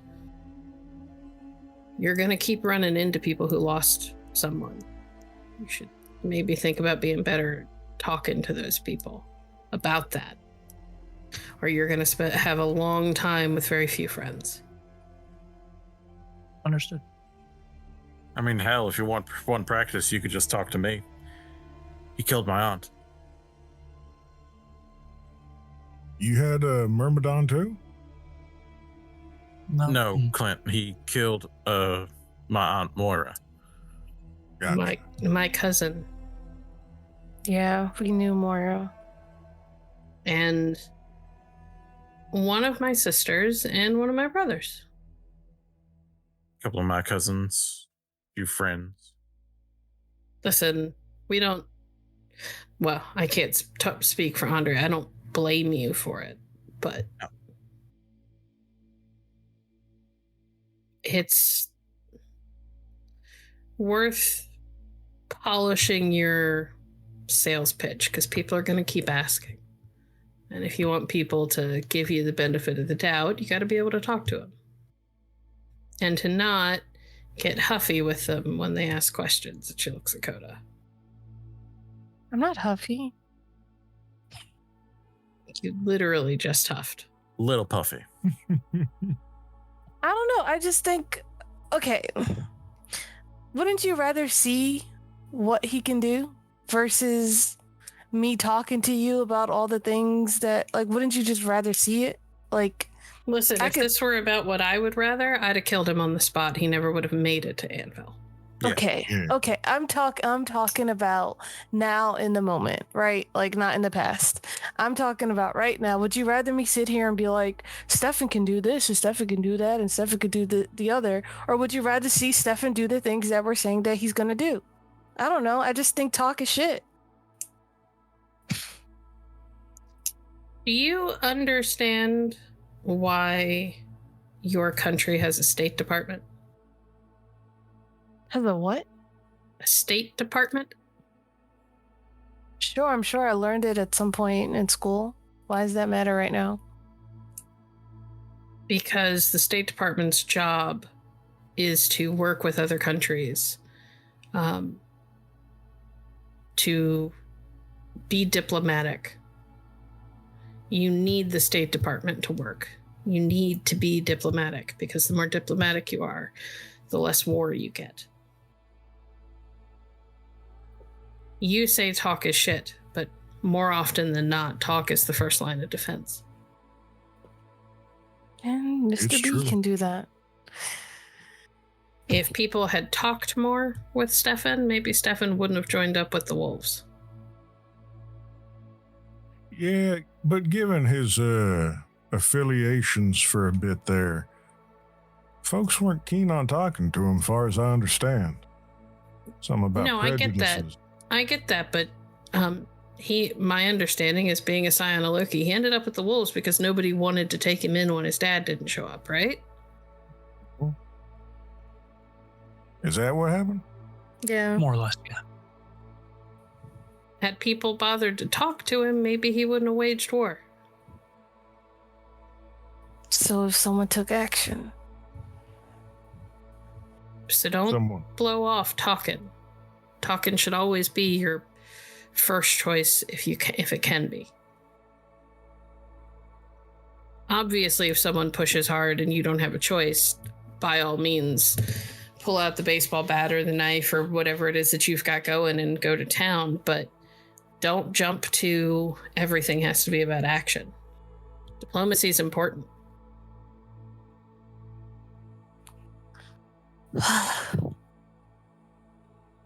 I will work on my diplomatic skills.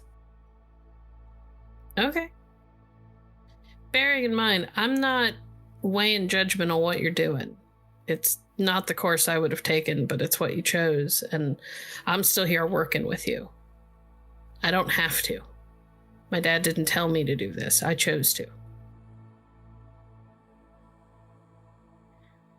I ask because I lost people, and understanding your motivations helps me with closure. Helps me be okay with the people that I lost.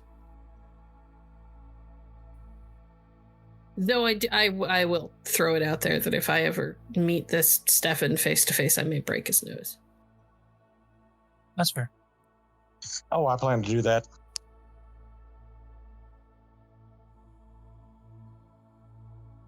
Our goal was to keep him alive to potentially create a better future for the Scions of Loki, seeing as their father is not claiming them. Whatever you guys do to him after that point, it's up to him to defend himself.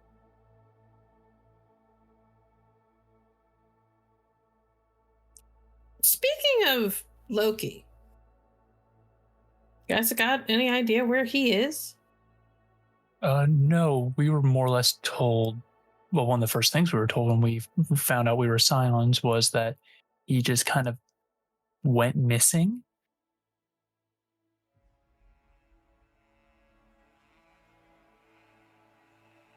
Yeah, that's what I heard. I was just wondering if maybe you guys had some special insight, given that his kid is who you're doing all this for.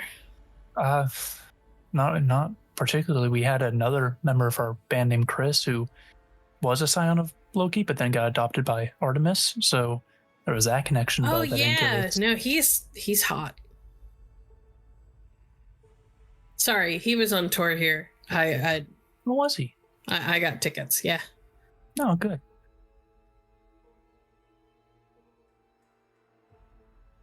But yeah, that's the best connections we have. We don't know anything about the god himself. Huh. Wonder what's up with that.